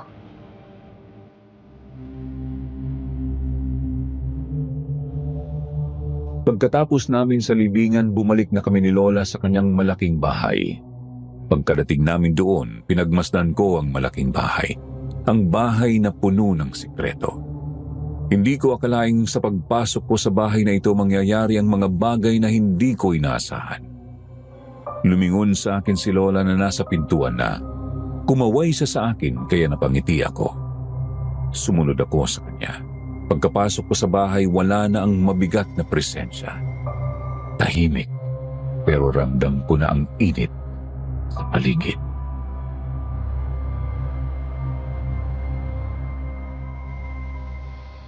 Sa wakas, tapos na. Lumipas ang maraming buwan, natupad ko na ang pinaplano ko. Napatingin ako sa malaking eroplano na nasa aking harapan. Pumunta ako sa telepono at tumawag kay Lola. Lola, alis na po ako. Pupunta na po ako sa Saudi Arabia. Sa wakas, matutupad ko na ang pinapangarap ni Mama. Kapag nakapag-ipon ako, dadaling ko po kayo doon. Pupunta tayo sa edge of the world. Aasahan ko yan, Apo. Maghihintay ako. Bigla akong napahinto nang marinig ko ang apelyido ko. Napatingin ako sa flight attendant na tinatawag ako. Sige po, Lola. Tinatawag na yung pangalan ko. Paalam po ha. Tatawag ulit ako sa inyo kapag dumating na ako ron. Alam mo, proud na proud ako sa'yo. At alam kong proud din ang mama mo. Maraming salamat, Lola. Mahal ko po kayo. Mahal din kita, Apo.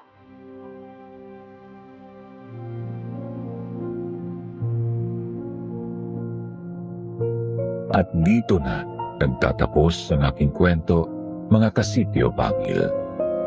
Pagkatapos ng ilang taon, natupad ko ang pangarap ni Mama. Pumunta kami ni Lola sa edge of the world at 1 taong makalipas noon, namatay si Lola. Masakit man ang pangyayari, wala akong ikinasisisi dahil alam kong ginawa ko ang lahat bago siya mawala sa mundo. At ako, nandito pa din ako, nagtatrabaho sa Saudi. May pamilya na ako sa Pilipinas at hindi magtatagal. Uuwi na ako at magiging permanente na ako sa Pilipinas.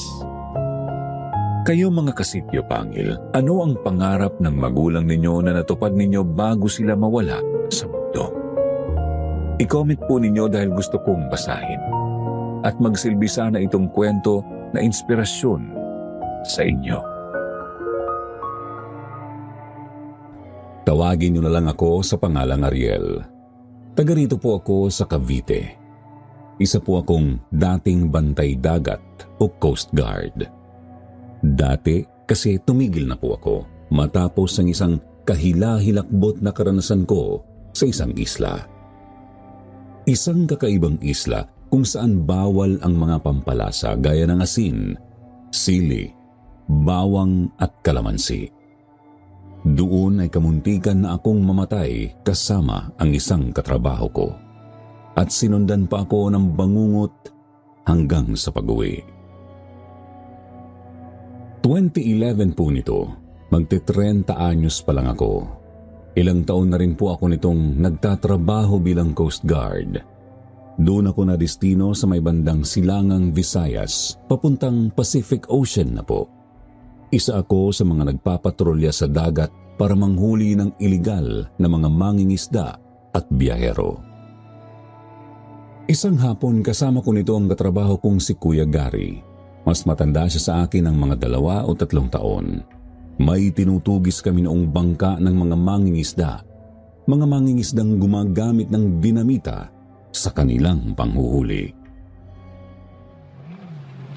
Nakakapikon talaga yung mga yan. Ang lalakas ng loob. Matagal na dapat walang nakakalusot na mga nagdidinamita ngayon eh. Kalma lang Kuya Gary. Focus sa pagmamaniho nitong jet ski. Mahirap na. Masyado pa namang malakas ang alon. Mag-warning shot ka na. Baka akala naman kayo na nakikipaglaro lang tayo. Teka po. Ito na! Nakakainis talaga. Mukhang ayaw talagang huminto ng mga gago. Kunti na lang Kuya. Mahahabol na rin natin ang mga yan. Tuloy-tuloy naming hinabol ang bangka sa gitna ng napakaalong laot. Kumpiyansa ako noon na maaabutan namin ang hinahabol. Mas mabilis kasi ang sasakyan namin.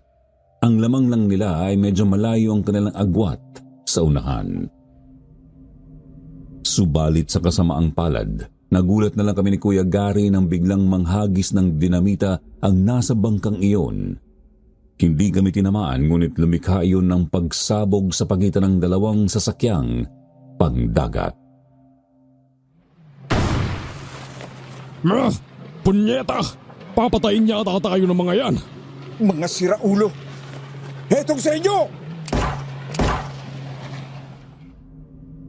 Nasa alanganin na ang buhay namin noon kaya napilitan na akong paputukan mismo ang bangka. Yun nga lang ay hindi ko ito natamaan. Susundan pa sana namin ang bangka pero namatay na pala ang makina ng jet ski namin. Kaya naman wala kaming nagawa kundi ang pagmasdang pumapalayo ang tinutugis na bangka. Sa kamalas-malasan pa ay walang nagre-respond sa pagtatawag namin ng backup o saklolo. Puro static lang ang radyo. Nakakapagtaka kasi maayos naman dapat ang mga radyo namin noon. Wala pa rin ba? Puro static pa rin talaga, kuya. Maayos naman to kanina. Nakakainis. Minalas talaga tayo. Tapos hindi ko pa basta matingnan tong jet ski. Masyado talagang malakas ang mga alon. Ano na pong gagawin natin? Magsagwa na tayo? Ay, ganun na nga. Wala tayong ibang pagpipilian eh. Subukan nating makausad pabalik sa istasyon. Napilitan kaming magsagwan ni Kuya Gary. May reserba naman kasing sagwan ang jet ski para sa mga ganong pagkakataon. Pakay nga namin noong makarating sa istasyon o sa kahit anong isla na malapit. Pareho nga lang kaming hindi mapanatag dahil masama talaga ang panahon. Mga 1 oras pa ng pagsasagwan ay may natanaw na nga po kaming isla, Sir Jupiter. Hindi yun ang islang pinanggalingan namin. Mula sa malayo ay kitang-kitang balot iyon ng napakakapal na kagubatan. Berdeng-berde nga po ito kung titignan. Napakaganda sa gitna ng asul na laot. Isa pa ay pakanluran ang tahak namin noon kaya kitang-kita namin ang pababa ng araw sa bandang likod ng islang yun. Napakaganda talaga ng tanawing yun, Sir Jupiter. Tuloy para kong nakalimutan ang kinakaharap naming problema ni Kuya Gary. Ilang taon na akong nadestino dito sa lugar na to. Hindi ko pa kailanman nakikita ang islang yan. Baka naman nakarating ka na dati dyan. Tapos, nasa likod o gilid lang tayo, kaya iba ang nakikita mo. Ariel, veterano na ako sa trabahong to. Imposibleng hindi ko makilala ang mga isla dito sa dagat na to. Kahit saang anggulo. At wala talaga akong maalala na isla na ganyang may napakakapal na gubat. So, ano na po ang gagawin natin?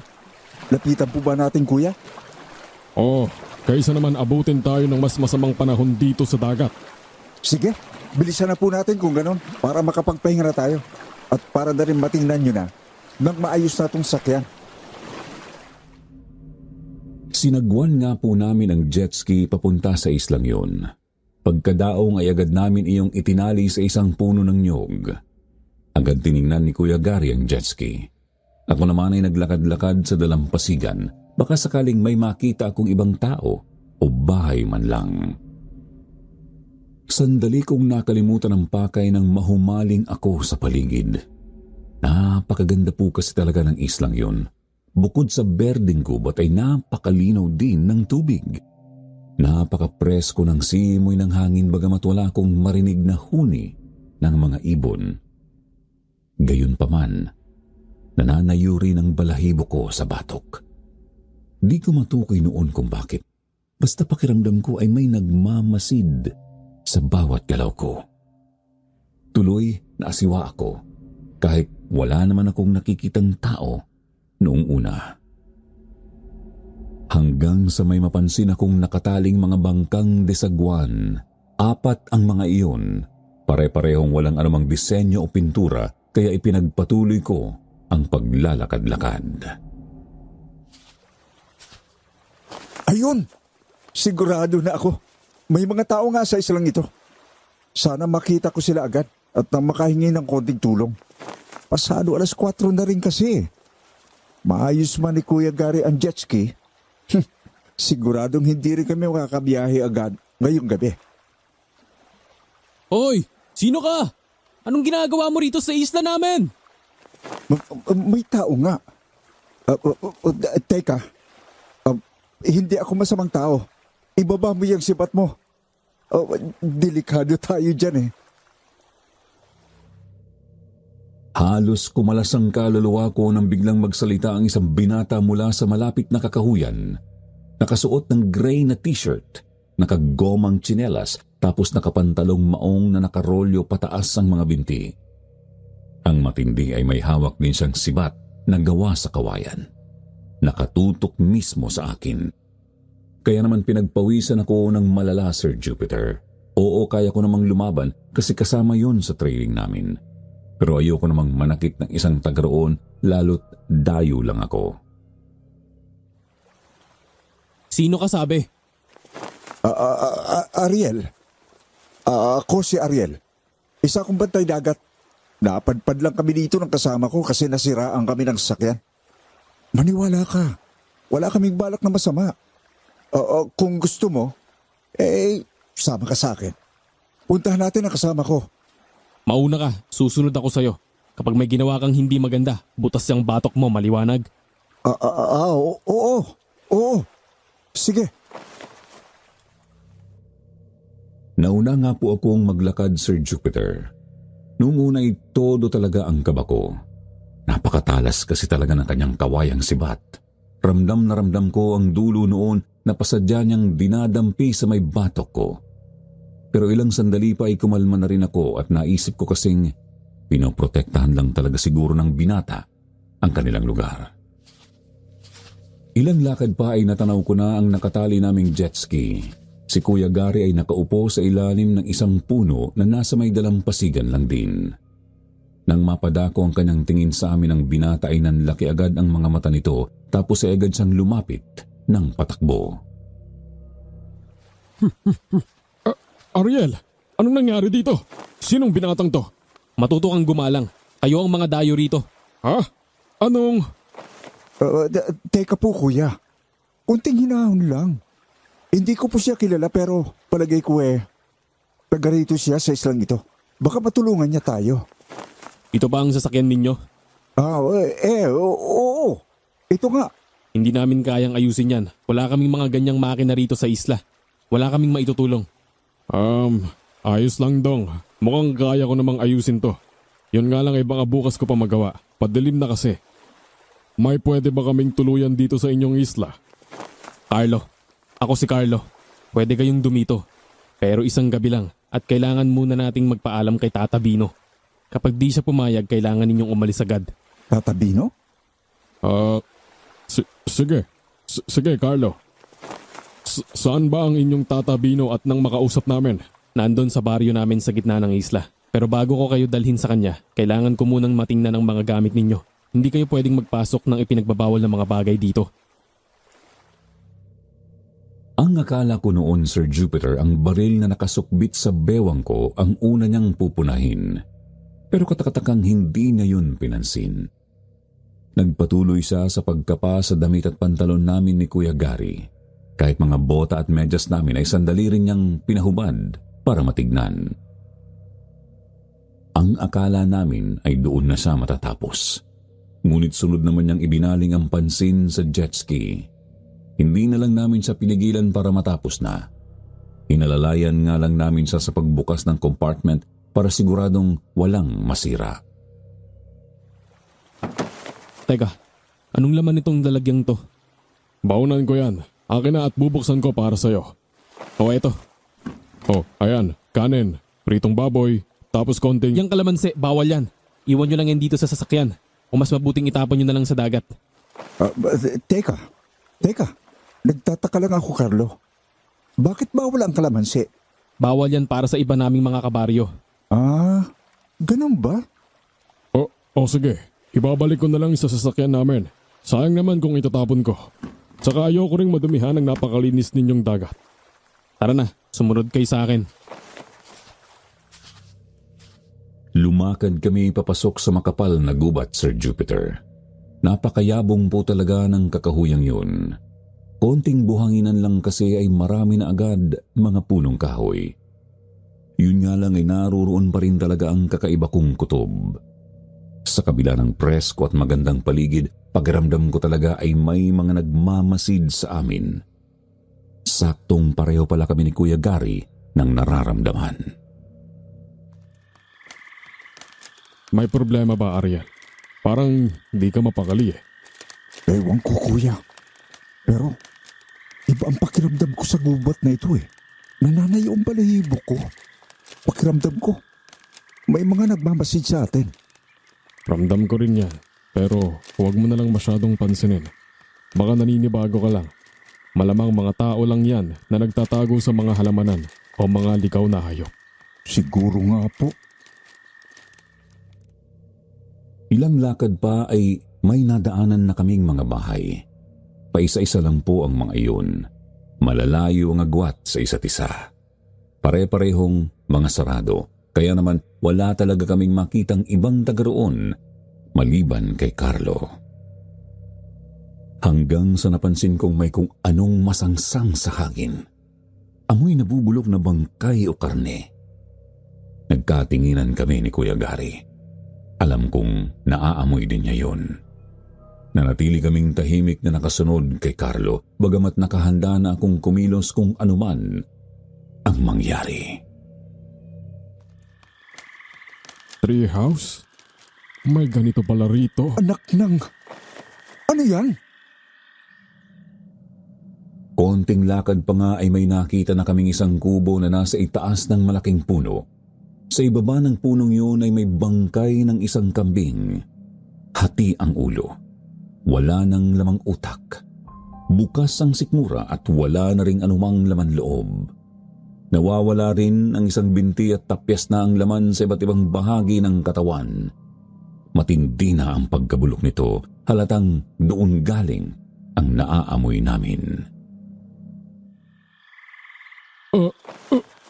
Ano to? Bakit nagaganyan yung kambing na yan? May mga mamabangis na hayop gubat kasi rito sa isla. Siguradong sila ang dumali dyan sa kambing. Ba't di nilinis o nilibing?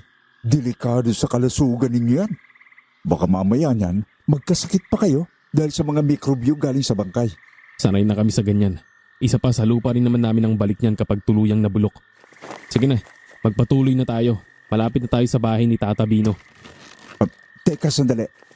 Sino yun? Napatingala ako nang marinig kong nagbukas ang bintana ng kubong nasa itaas ng puno. Doon ay may sumilip na isang matandang lalaki. Sandali akong natigilan nang mapansing namumula ang kanyang mga matang nakatitig sa akin. Nagkusot ako ng mga mata. Pagtingin ko ulit sa kanya ay pangkaraniwang mga mata naman ang nakatitig sa amin. Bagamat napakatalas ng kanyang tingin. Magandang gabi ho, Mang Onyong. Pasensya na kung nagising man namin kayo. Dadaan lang ho, papunta kina Tata Bino.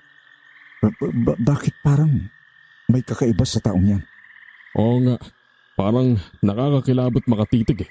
Huwag nyo na lang masyadong pansinin ang mga bagay-bagay dito sa amin. Isipin nyo na lang na hindi kami masyadong nakikihalubilo sa ibang mga isla. Oo, paminsan-minsan pumupunta kami sa mga kalapit isla kapag may bibilhin. Pero bihira na may mapunta ritong dayo.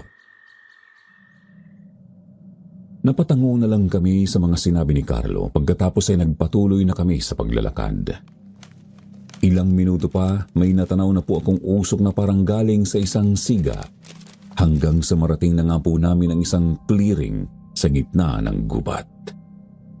May mangilan-ngilang mga kubo sa paligid. Sa isang dako ay may bahay na gawa sa kahoy bagamat medyo malaki. Sa harap ng bahay na yun ay naroroon ang isang malaking siga. Dumiretso kami sa pinto ng malaking bahay at pinagbuksan kami ng isang matanda. Doon po niya kami kinausap sa harap ng kanyang bahay. Sabihin ninyo, kayo ba'y aksidente lang na napadpad dito sa amin? Opo, Tata Bino. Paano niyo po nalaman? Walang mga dayo na pumupunta rito ng pasadya. Sa pagkakaalala ko ay mahigit 10 taon na mula nang may huling tinangay dito sa dagat. Gano'n na nga rin ang nangyari sa amin, Tata Bino. Bali namatay ang makina ng sasakyan namin. Tapos, dito na kami napunta. Kaya nyo bang ayusin kaagad ang sasakyan ninyo? Hindi kasi talaga kayo pwedeng magtagal dito sa amin. Masyadong mapanganib. Napakasukal ng gubat at maraming magalikaw na hayop. Tata Bino, sanay naman na po kami sa mga masusukal na lugar. Mga bantay dagat po kami. Kasama sa pagsasanay namin ng paggalugad sa mga masusukal na isla. Ibahin ninyo ang isla namin. Mas maganda kung bukas agad ay makaalis na kayo. Bago dumilim. Huwag kayong mag-alala. Pakakainin naman namin kayo. Bibigyan din namin kayo ng matutuluyan. Sige po. Kaya ko namang ayusin yung sasakyan namin bukas eh. At habang nandirito kayo, tandaan ninyong mapanganib ang ubat. Huwag kayong masyadong gumagala sa kasukalan. Huwag din kayong maglalabas ng mga pinagbabawal namin. Bawal dito mga pampalasa, gaya ng asin, sili, bawang, at kalamansi. Aba! Mukhang may nabingwit tayong sariwang tawa. Onyong, nasa pangangalaga ko na ang dalawang ito. Kaya huwag ka nang manggulo. Sir Jupiter, nanindig ang balahibo ko nang biglang lumapit ang kakaibang lalaki na nagngangalang Onyong. Ito rin ang mismong lalaki na nakita naming dumungaw sa bintana ng kubo sa ibabaw ng puno. Kasama niya noon ang isang bata na sigurado nasa mga 5 taong gulang pa lang. Sa pagkakataong yun ay hindi ko na nakitang nag-iba ang mga mata ni Mang Onyong, pero napakasama talaga ng kutob ko sa kanya. Pakiramdam ko ay bumibigat ang hangin dahil lang sa kanyang presensya. Kung ilalarawan ay para talaga akong isinilid sa isang sako o kumot. Bukod kay Mang Onyong ay kakaiba rin ang pakiramdam ko sa iba pang mga taga roon na nakita namin sa may clearing. Hindi man lahat pero marami sa kanila ang kakaiba kung makatitig. Napakatalas at talagang sinusundan kami ng mga mata nila. Nakakaasiwa tuloy kumilos kahit pa noong nasa loob na kami ng tutuluyan naming kubo. Sarado ang pinto at nag-iisang bintana. Pero ramdam ko pa rin may nakatitig sa amin.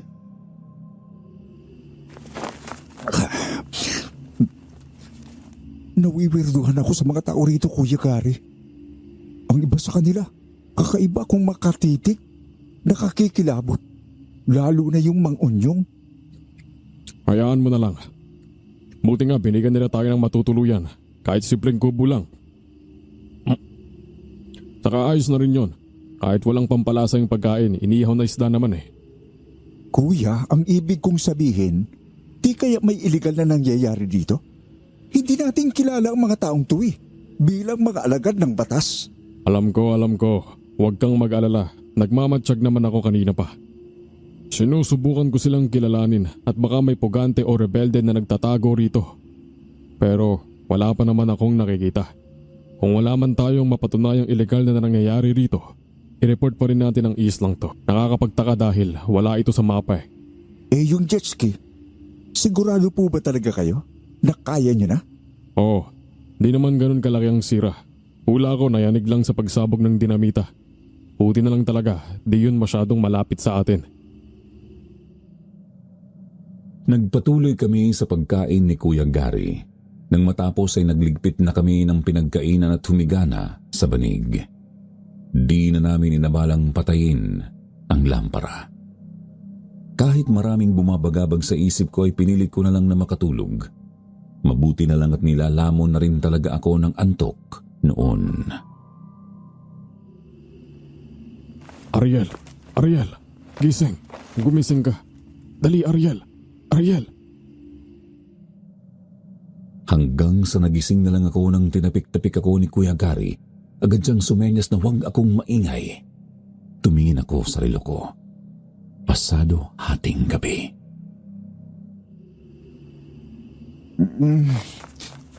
Ano ba kasing nangyayari, Kuya? Bakit ka ba nang gigising?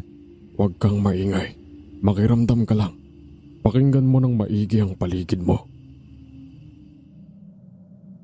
Sinunod ko naman ang sabi ni Kuya Gary.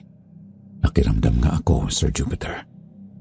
Hindi nga po nagtagal ay may naulinigan na akong mga kaluskos mula sa labas ng kubo. Kung tatansahin ay mukhang nasa mismong bakuran lang yon ng tinutuluyan namin. Umiikot-ikot ang kung sino o ano sa palibot talaga ng kubo. Anong meron? Sinong nasa labas? Hindi ko alam.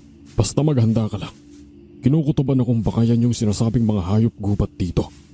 Baka bigla na lang tayong salakayin o ano. Diyos ko. Pinagpawisan ako ng malamig, Sir Jupiter, pero di ko na yon inabalang pahirin. Kinabahan pa kaming lalo nang may marinig na kaming mga mahihinang angil. Mahina kasi tunog pigil pero halatang galing sa isang mabangis na hayop. Lumapit ako sa bintana. Sumunod naman sa akin si Kuya Gary.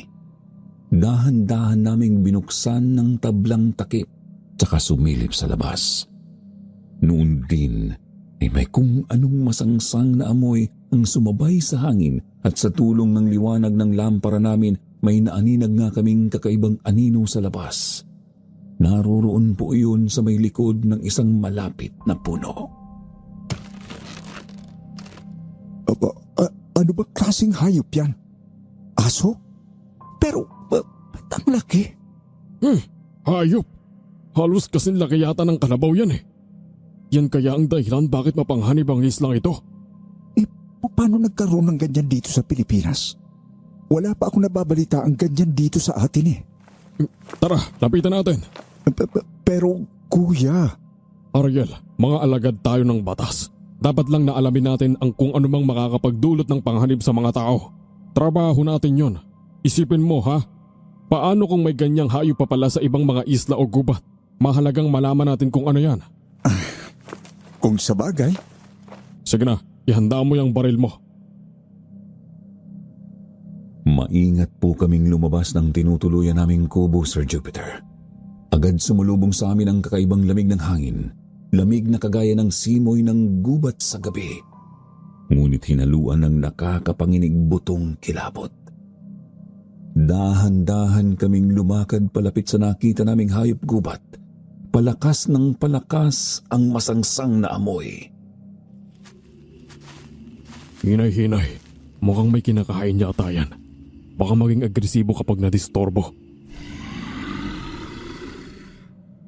Pakiramdam ko po sandaling huminto sa pagtibok ang puso ko nang magkatitigan ng pulang mga mata ng hayop na yun. Hindi rin namin siya makita ng maayos dahil sa dilim, pero kitang-kita namin ang nanlilisik niyang mga mata. Ang akala talaga namin ay susuguri na kami noon, ngunit nagtaka na lang kami nang bigla itong tumalikod at tumakbo palayo. Anong nangyari? Akala ko ba mapanganib? Bakit hindi tayo dinamba? Hayaan mo muna yon. Di malabong may makita pa tayong ganun dito sa isla. Kung suswertehin ay baka may makita tayo bukas kapag may araw na. Sa ngayon, tara, tignan natin yung kinakain niya. Yung kinakain?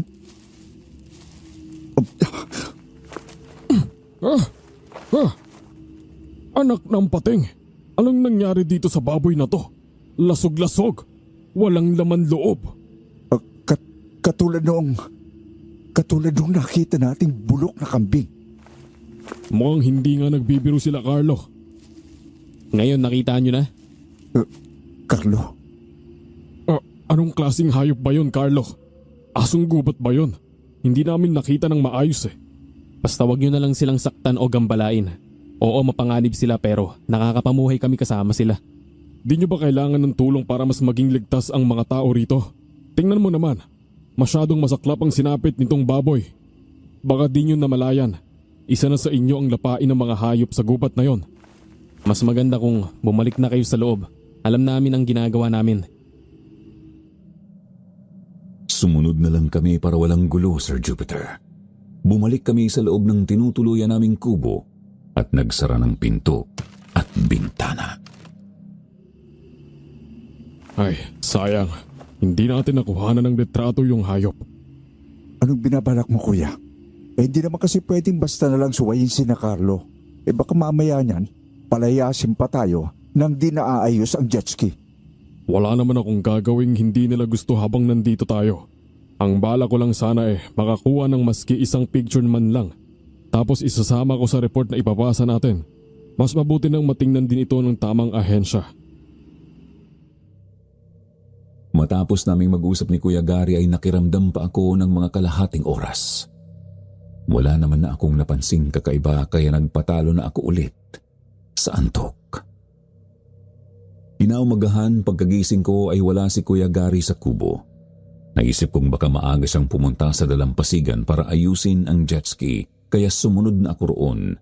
Dala ang natirang inihaw na isda ng nagdaang hapunan. Hindi nga po ako nagkamali kasi nakita ko roon si Kuya Gary. Oh, kumusta na po yan, kuya? Oh, eto malapit na. Pagkatapos nito, subukan agad natin kung pwede na tayong makabiyahe. Problema lang natin, ayaw pa rin ng radyo. Wala pa rin talaga akong matawagan. Sir Jupiter, nagawa pong ayusin ni Kuya Gary ang jet ski. Balak namin noon ay magpaalam na lang kina Tata Bino tapos aalis na kami. Bagay na sana pala. Di na lang namin ginawa. Buti talaga, hindi natin inubos yung isda kagabi. Yun na nga po eh. Nakakahiya na rin kasing manghingi ng almusal kina Tata Bino. Teka sandali, kukunin ko lang ang baunan ko. Uy, kuya, bawal dito ang kalamansi. Natatandaan mo? Yaan mo na, tayo lang naman andito ngayon eh. Siguro naman, mauubos na agad natin yan bago may dumating na taga-baryo. Bakit kaya talaga bawal sa kanila ang mga pampalasa? Ano? Matandang tradisyon lang yan, malamang. Di ba? Yan yung batang kasama noong Mang-Onyong. Ha? Oo nga no. Lumapit po sa amin ang bata. Pakilala niya ay siya raw si Loloy. Anak nga raw siya nung kakaibang lalaking si Mang Onyong. Sinubukan kong pakiramdaman yung bata. Wala naman akong masamang kutob sa kanya. Sa katunayan ay magiliw pa itong nakikipag-usap sa amin, bagamat halata ko rin sa kanyang marami pa siyang di naiintindihan sa mundo. Kahit nga tungkol mismo sa kanilang isla ay marami pa siyang di alam. Tanungin na lang daw namin ang kanyang tatay Onyong o di naman kaya sina Tata Bino. Ilang sandali pa po ay napadapo ang tingin ng bata sa pagkain namin. Tinuro niya ang kalamansi at nagtanong kung ano yun. Paliwanag ko, Kalamansi ang tawag dyan. Wala yata nito niyan sa isla ninyo eh. Ginagamit namin yan bilang sawsawan para sumarap ang ibang pagkain. Halimbawa, itong inihaw na isda. Ipatigim natin to sa kanya. Uy, sigurado ka dyan kuya? Bawal sa kanila yan eh. Sobrang konti lang naman. Isasawsaw ko lang ng konti itong isda. nagtakip ng ilong si Loloy. Sabi niya ay masakit daw sa ilong ang amoy ng kalamansi. Subalit, hindi nawala ang kanyang kuryosidad. Kaya itinuloy pa rin niya ang pagkain ng isdang sinawsaw sa katas ng kalamansi. Doon din po, Sir Jupiter, nagulat na lang kami nang biglang napaubo ang bata at napasapo sa kanyang dibdib. Agad namin siyang inalalayan at pinainom ng tubig, pero lumala lang ang kanyang pag-ubo. Naglalaway na rin po siya ng may kasamang dugo. Kapansin-pansin ding namumula ang kanyang balat. Kinakapos siya ng hininga. Nataranta kami ni Kuya Gary. Aalis na sana ako patakbo sa baryo para tumawag ng saklolo, pero tuluyan nang hinimatay si Loloy. Ano bang nangyari? Ba't bigla na lang siya nagkaganyan? Nako, hindi maganda to. Mukhang ganito yata ang epekto ng kalamansi sa kanila. Bubuhatin ko tong bata. Tara kina Tata Bino. Bilis! Oo po, kuya. Tarantang binitbit ni Kuya Gary ang bata pabalik sa may clearing sa gitna ng gubat. Nakasunod lang ako sa kanya. Kung sino-sinong mga santo na ang pinagsasambit ko para lang mailigtas si Loloy. Todong panalangin ko sa Panginoon na sana hindi lumala pa ng gusto ang kanyang kalagayan. Ano ang ginagawa ninyo sa anak ko? Pasensya na po, Mang Onyo. Hindi naman kasi namin inakalang ganito kalala ang epekto ng kalamansi sa kanya. Ano ba? Hindi ba sinabihan ko na kayo? Bawal ang kalamansi dito. Ang titigas na mga ulo ninyo. At talagang pinakain nyo pa sa bata. Mas maganda kung isugod natin si Loloy sa ospital. Huwag po kayong mag-alala. Ayos na ang sasakyan namin. Mabilis tayong makakarating. Walang magagawa yung mga lecheng ospital ninyo. At hindi ko ipagkakatiwala ang anak ko sa mga dayong katulad ninyo. Onyong, huminahon ka.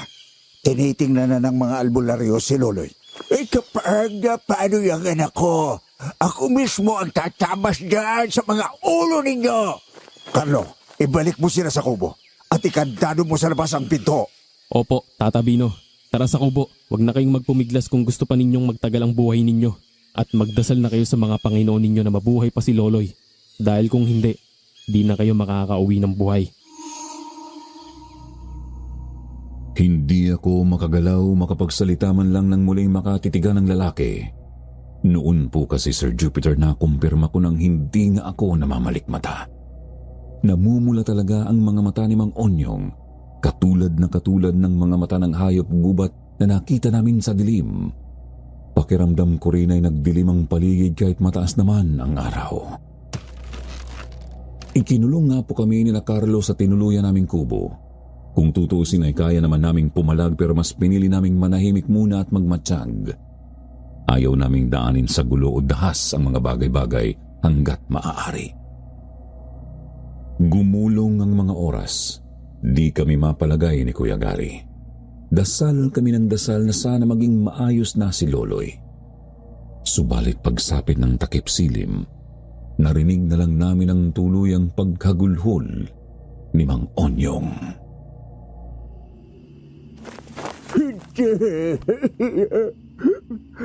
Kinako, Loloy, Loloy. Magbabayad sa akin yung mga dayong yan. Papatayin ko yan. Papatayin ko mga yan. Papatayin ko sila. Uminahon ka muna, Onyong. Ita natin sa tamang proseso ang lahat. Maghunos dili ka. Hindi. Hindi maganda to. Kuya? Mukhang wala na si Loloy. Nakakainis. Kasalanan ko to. Lumipas pa ang 2 oras na ulinigan naming nagtitipo ng mga tao sa labas ng kubong pinagkulungan sa amin. Sa narinig namin ay nililitis kami ng mga taga-isla.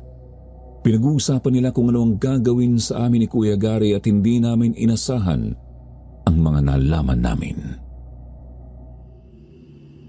Buhay ang kabayaran sa binawing buhay. Kaya naman, hahatulan natin ang kamatayan ang 2 dayo. Idadaan natin ang lahat sa ritual. Bukas ng gabi, paghihiwalayin natin ang kanilang katawan upang kainin.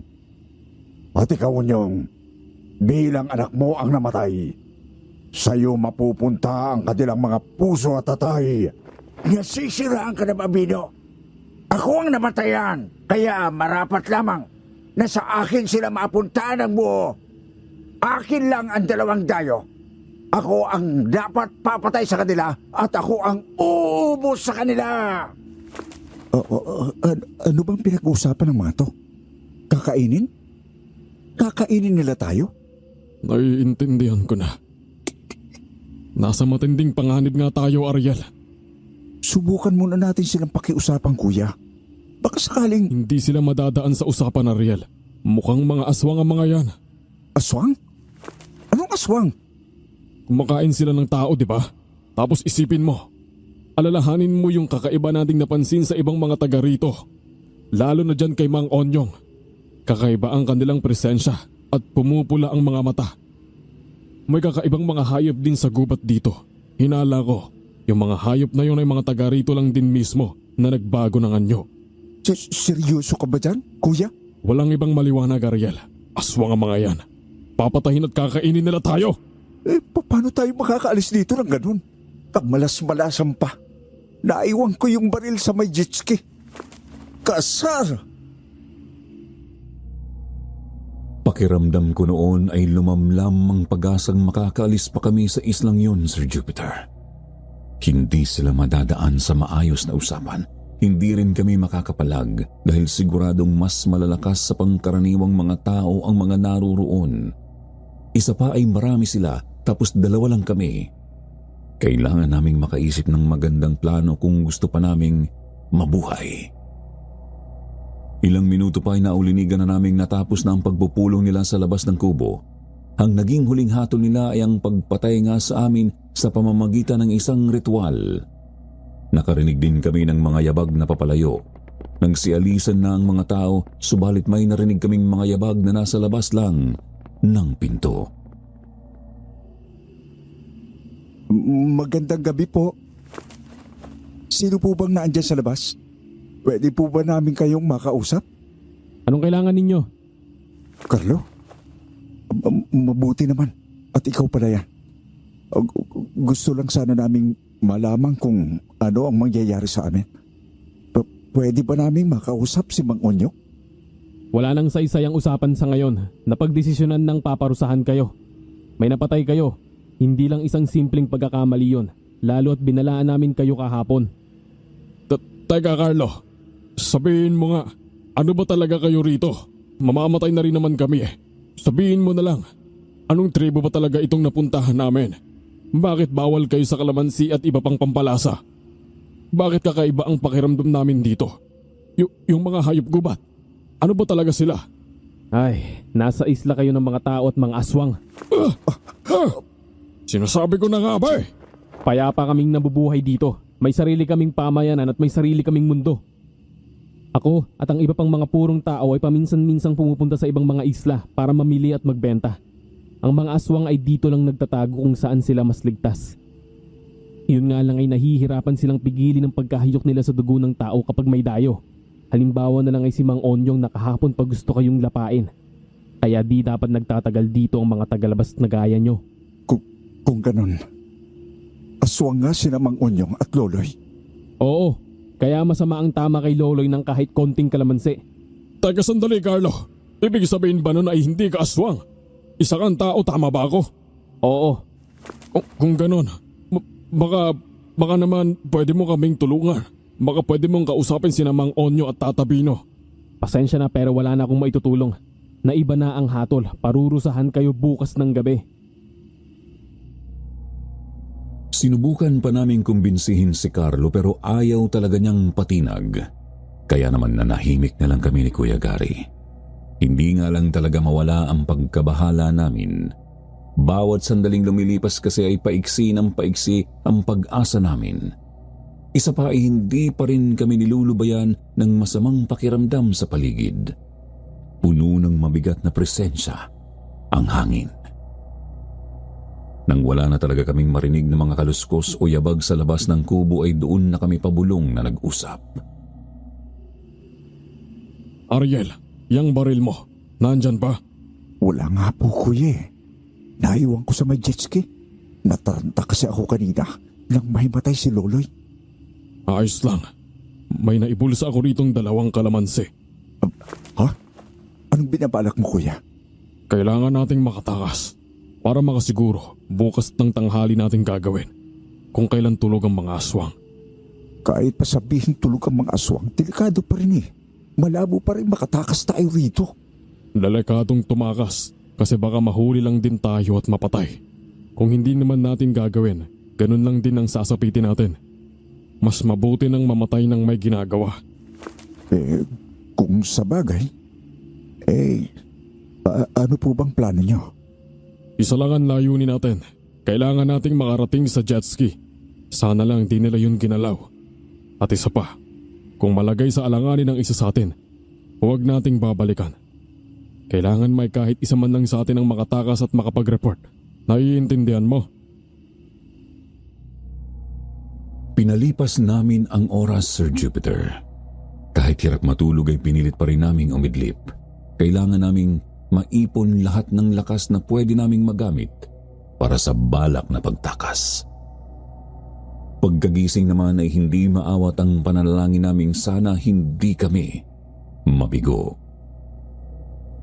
Sumapit ang tanghali.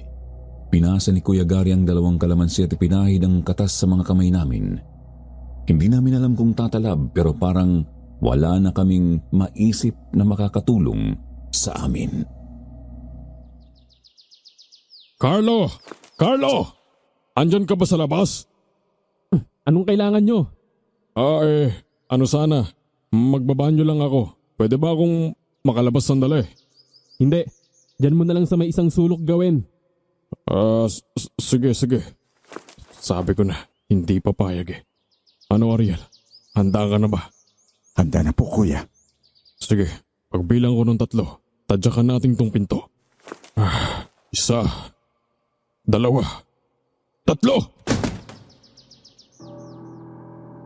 Magkasabay nga po naming tinadyakan ni Kuya Gary ang pinto. Gawa lang yun sa manipis na kahoy, isa pa ay insayado kami pareho, kaya mabilis namin iyong nasira. Kita kong gulat na gulat si Carlo at ang isa pang bantay sa labas. Mabilisan kong tinignan ang paligid. Saktong walang ibang tao ang naroroon. Agad namin silang dinamba. Si Kuya Gary ang sumalakay kay Carlo. Agad niyang sinuntok ang batok ng binata kaya ito hinimatay. Ako naman ang lumusob sa isa pang bantay. Susuntukin ko na sana iyon ngunit laking kulad ko nang biglang tumalim ang mga kuko at ngipin nito. Isang aswang. Gayon pa man ay hindi ako nagpatinag. Isinuntok ko ang kamay na may katas ng kalamansi diretso sa kanyang mukha. Napahiyaw ng malakas ang aswang. Kita ko kung paano umusok ang kanyang balat. Sinakluluhan ako ni Kuya Gary. Bigla niyang hinampas ng napakalaking bato ang sentido ng halimaw. Pinagtulungan namin itong bugbugin hanggang sa mawalan na rin ito ng malay. Kunin mo ang itak niyan, bilis! Tapos tumakbo na tayo! Oo, kuya. Nandiyan na. Kinuha ko ang itak ng napatumbang aswang. Si Kuya Gary naman ay bitbit na ang itak ni Carlo. Madali kaming sumuot sa kasukalan ng gubat papunta sa dalampasigan. Pasadya naming iniwasan ang puno kung nasaan ang bahay ni Mang Onyong. Ayaw namin siyang makaharap. Tuloy-tuloy kaming kumaripas hanggang sa habulin na nga kami ng nagsili parang mga sibat at pana.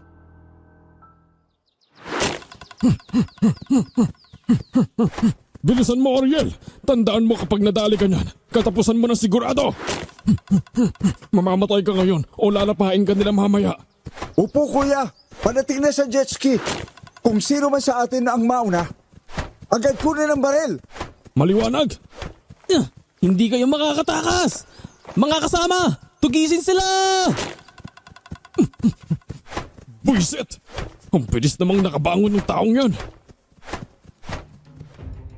Nagtuloy-tuloy pa kami sa pagtakbo. Ako ang nauna habang nakasunod lang sa akin si Kuya Gary. Doble ang kabog ng puso ko noon dahil sa magkahalong hingal at takot. Isang pagkakamali lang kasi garantisadong hindi na kami makakatakas. Ilang sandali pa ay natanaw ko na ang dalampasigan kung saan nakatali ang jet ski.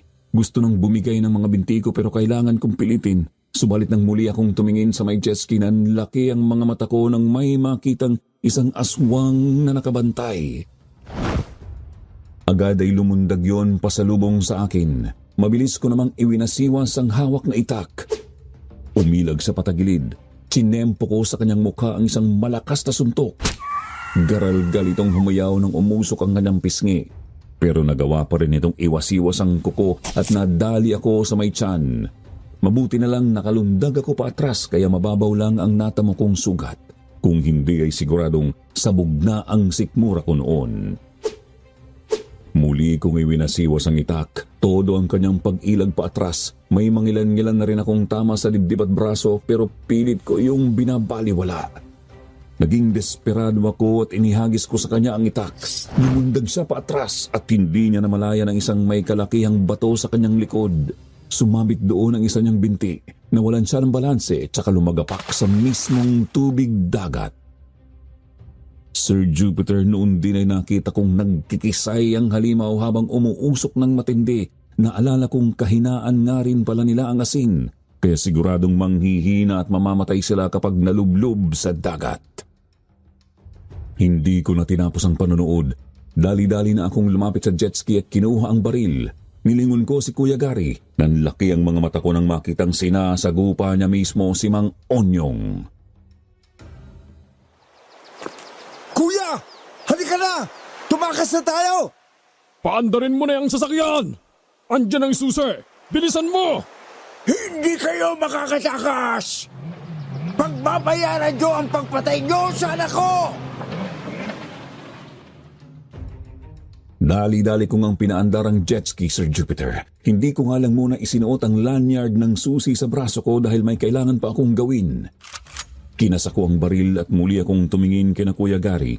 makita kong papalapit na ang iba pang mga taga-isla sa kanila, halata ring hirap na hirap si Kuya Gary na kalabanin ang lalaking nasa anyong halimaw. Kuya, eto na. Tatakas tayo rito. Hindi kita iiwan. Humanda ka sa aking halimaw ka! Pangahas! Kuya, dali! Bilisan mo na! Nandyan na! Pinaputukan ko ang lubid ng jet ski dahil wala na akong oras para tanggalin yun. Sumakay si Kuya at agad ko namang minaniobra ang sasakyan palayo sa dalampasigan. Sige pa rin ang paghabol sa amin ng mga sibat at pana. Nagdarasal na lang kaming sana hindi nga kami matamaan. Napalingon kami nang makarinig kami ng mga atungal na parang galing sa napakaraming mga hayop gubat. Nakita namin doon ang mga tao at mga aswang na nanggagalaiting nakatitig sa amin. Mga walang hiya kayo. Pinatuloy namin kayo at pinakain. Di kami nagkulang sa pagbigay ng babala. Pagkatapos ito ang igaganti nyo. Mga walang hiya.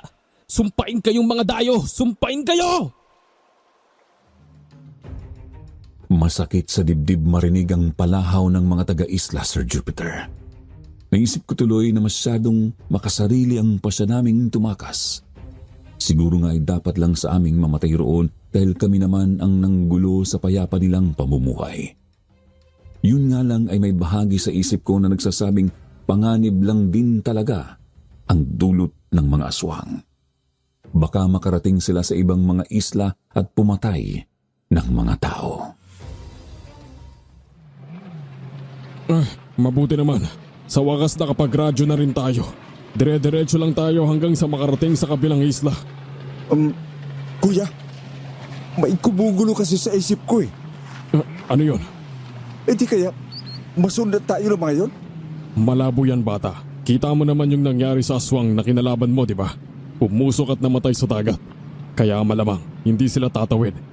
Mga tao naman, mga bangkang desagwan lang ang meron sila. Hindi nila tayo mahahabol. Eh paano kung desperado talaga silang tugisin tayo? Si Mang Unyong halimbawa. Ay, huwag na muna natin isipin yan sa ngayon, Ariel. Kakatakas lang natin. Ang mahalaga ngayon ay makabalik tayo. Sir Jupiter, nakabalik naman po kami sa kabihasnan. Ang hindi nga lang namin alam ay may kabuluhan pala ang inaalala ko. Agad po kaming ginamot ng mga kasama namin. Sinalaysay namin sa kanila ang mga naranasan namin. Hindi naman sila nagsayang ng oras. Agad nilang sinuyod ang bandang iyon ng dagat. Pero wala silang makitang magubat na islang tugma sa paglalarawan namin. May nakapagsabi pang ang baka gumagawa lang kami ng kwento. Pero hindi naman nakakapagsinungaling ang kakaibang mga kalmot namin sa katawan. Mga kalmot na malabong gawa lang ng pangkaraniwang mga hayop gubat sa Pilipinas. Pagbintangan daw tayong sinungaling. Kuya, di natin sila masisisi. Kahit naman siguro ikaw, di agad maniniwala kung may nagkwento sa'yo tungkol sa mga aswang, hindi ba? Tapos wala pa tayong solidong ebidensya. Mahirap paniwala ang napadpad tayo sa isang islang wala sa mapa. Bawal doon ang kalamansi. May napatay tayong bata at hinabol tayo ng mga halimaw. Ay, kung sa bagay may punto ka. Saan ka magpapahinga ngayon? May tiyuhi naman po ako na taga rito sa Samar, kuya. Yun nga lang ay nasa Cavite siya. Pero may bahay siya na wala nang nakatira. Doon muna ako tutuloy. Kayo po? Taga rito lang naman ako sa silangan ng Samar. Uuwi ako sa amin. Siguradong naghihintay na ang asawa at mga anak ko. Basta tawag o text ka lang kapag may kailangan ka. Ipagluluto ka namin. Asahan ko yan, ha?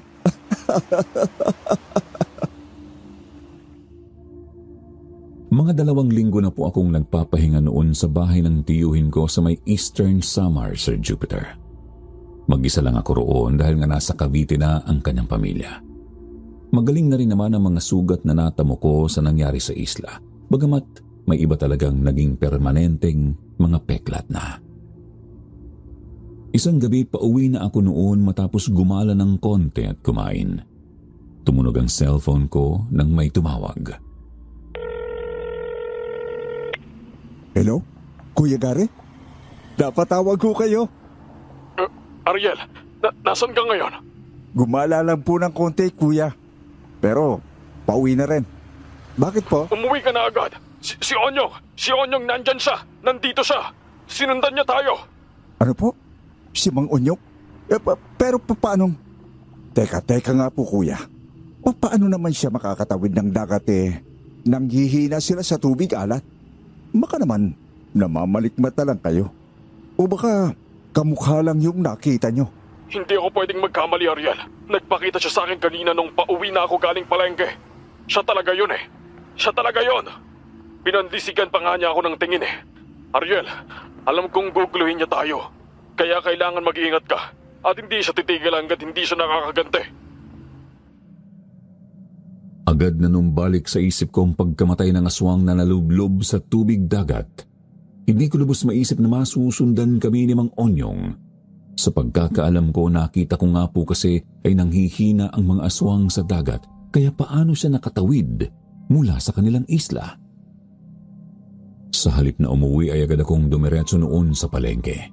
Namili ako ng maraming kalamansi, bawang at asin. Pagbalik ko sa tinutuluyan kong bahay ay agad kong inilatag ang mga iyon sa bakuran. Sinabuyan ko ng asin ang buong bakuran at pati ang bubong. Ang mga bawang naman ay sinabit ko sa mga bintana at mga pinto. Pinahiran ko rin ng kalamansi ang gilid-gilid ng mga pinto at bintana para sigurado. At nagtira rin ako ng iilang mga pwede kong isaboy. Ano kaya kung pumunta ka na lang rito, Ariel? Total, mag-isa ka lang dyan. Baka matsambahan ka pa. Gusto ko po sana, kuya. Kaso gabi na Delikado kung lalabas pa ako ng bahay at bibiyahe. Baka mamaya tambangan ako noon. Ay, kung sa bagay. O siya, mag-iingat ka dyan ha. Huwag kang magbubukas ng pinto at mga bintana. Sige po, kuya. Salamat po sa paalala. Kayo rin po, mag-iingat din po kayo ng pamilya nyo.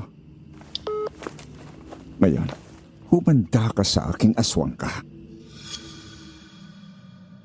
Pinilit kong isaksak sa isip na hindi ako pwedeng matakot. Kailangan kong tibayan ang kalooban ko. Ayokong iparamdam sa aswang na magagawa niya akong gapiin. Umupo ako sa isa sa mga sofa sa sala. Nilapag ko ang mga natirang asin, kalamansi at bawang sa lamiseta. Naroon din ang pistola ko na sana hindi ko na kailangang gamitin. Ayoko rin kasing basta na lang magpaputok at baka mabulabog ang mga kapitbahay. Bandang 10:00 ay nagsimulang umulan ng malakas. Kinabahan ako kasi mababanlawan ng asin na sinaboy ko sa bakuran at bubong. Ang ginawa ko na lang ay dinagdagan ko ang mga pangontra sa loob ng mga bintana at mga pinto. Naku naman, ngayon pa talaga umulan. Ano ba, tumila ka na? Hindi. Ito na. Andiyan na siya.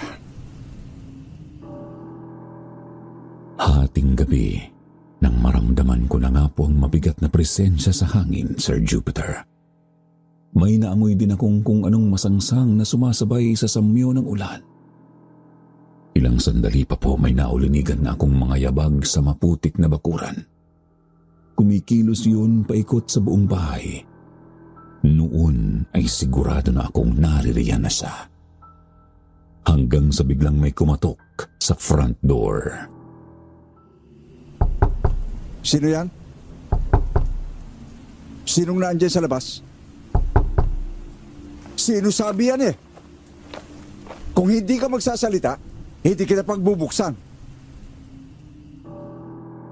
Walang sumasagot kahit tuloy-tuloy ang pagtatanong ko. Sa halip ay palakas lang ng palakas ang pagkatok, kaya naman hindi ko binuksan ang pinto. Makalipas ang ilang minuto, tumigil yun. May narinig na naman akong mga yabag sa bakuran, pagkatapos ay may kumatok na naman sa back door. Hindi na ako umimik.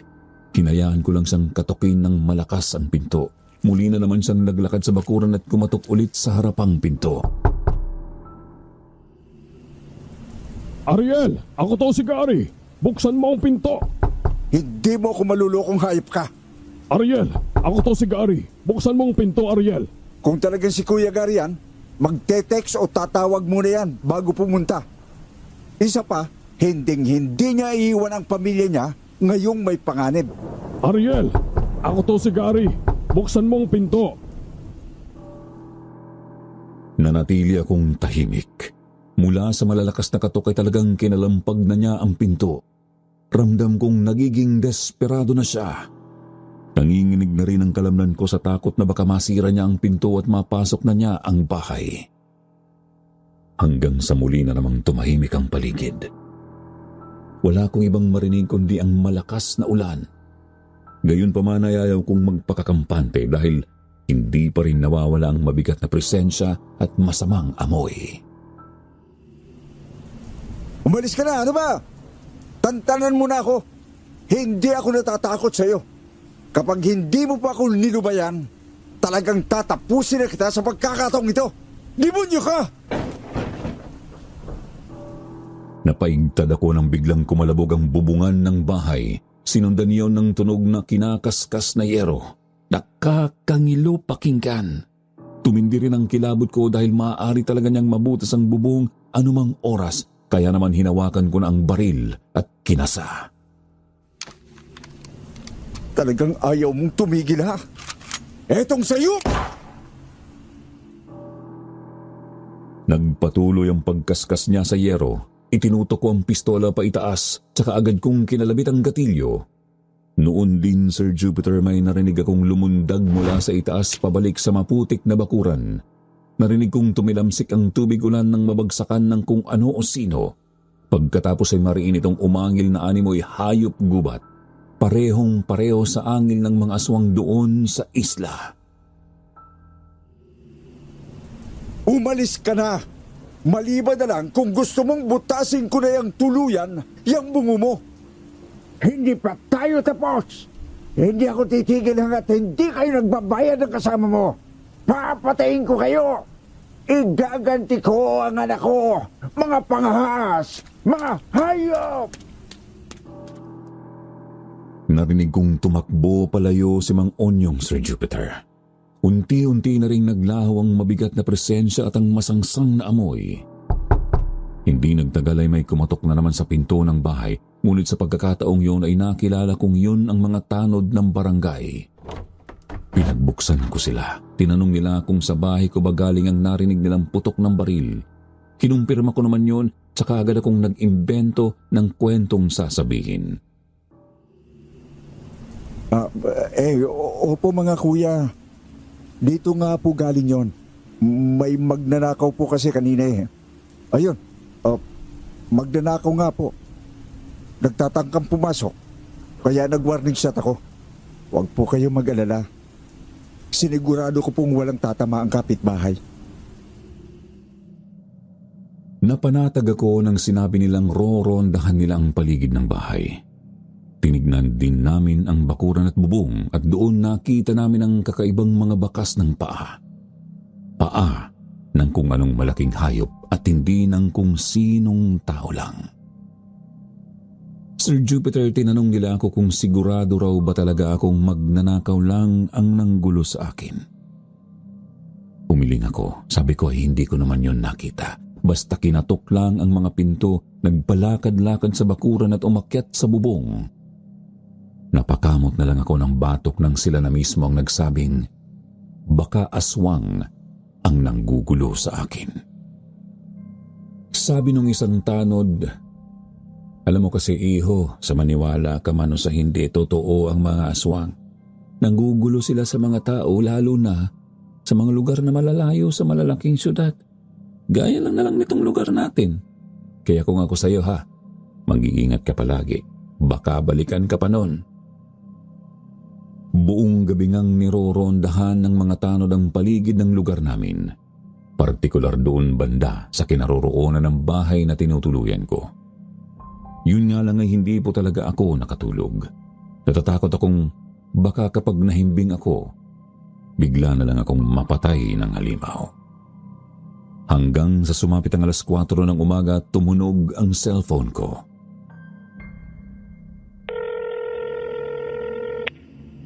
Hello Kuya Gary. Kumusta po kayo dyan?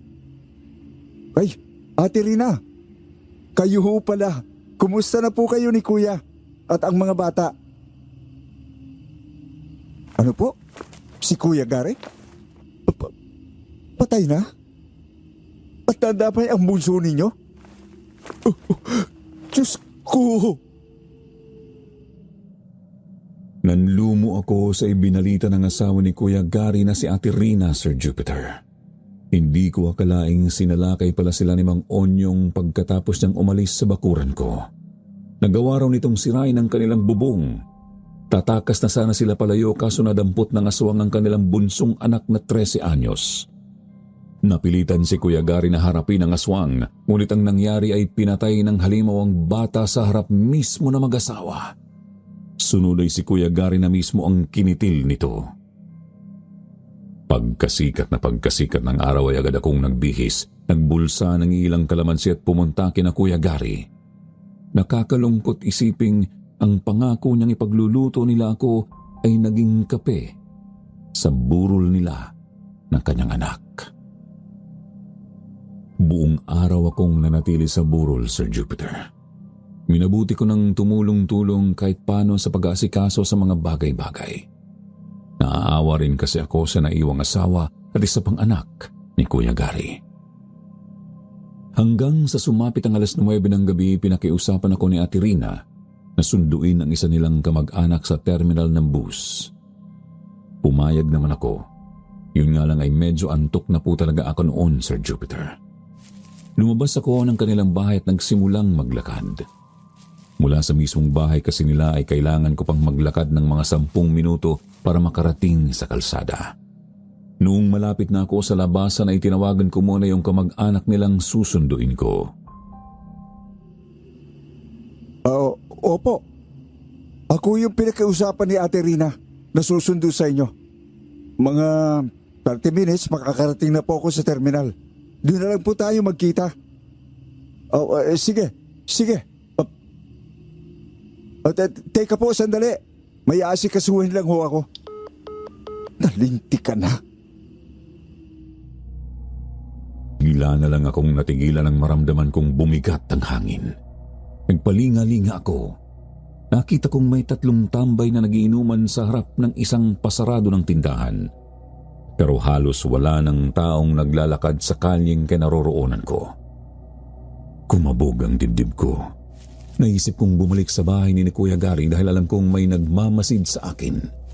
Pinasok ko sa bulsa ang kanang kamay at nakaparoon ng 4 na kalamansing baon. At nang makaamoy na ako ng masangsang na hangin, dali-dali na akong tumakbo pabalik sa bahay ni Kuya Gary. Halos madapa-dapa pa ako dahil sa pangangatog ng tuhod ko. Subalit pagliko ko sa isang kanto ay bigla na lang bumungad sa akin ang isang malaki at napakaitim na aso. Nanlilisik ang namumulang mga mata at todo ang paglalaway. Walang ano-ano ay agad akong dumukot ng kalamansi sa bulsa. Piniga ko yun at mabilis na ihinagis sa kanya. Dumaing ang aswang nang matamaan ko sa isang mata. Taranta naman akong kumaripas ng takbo.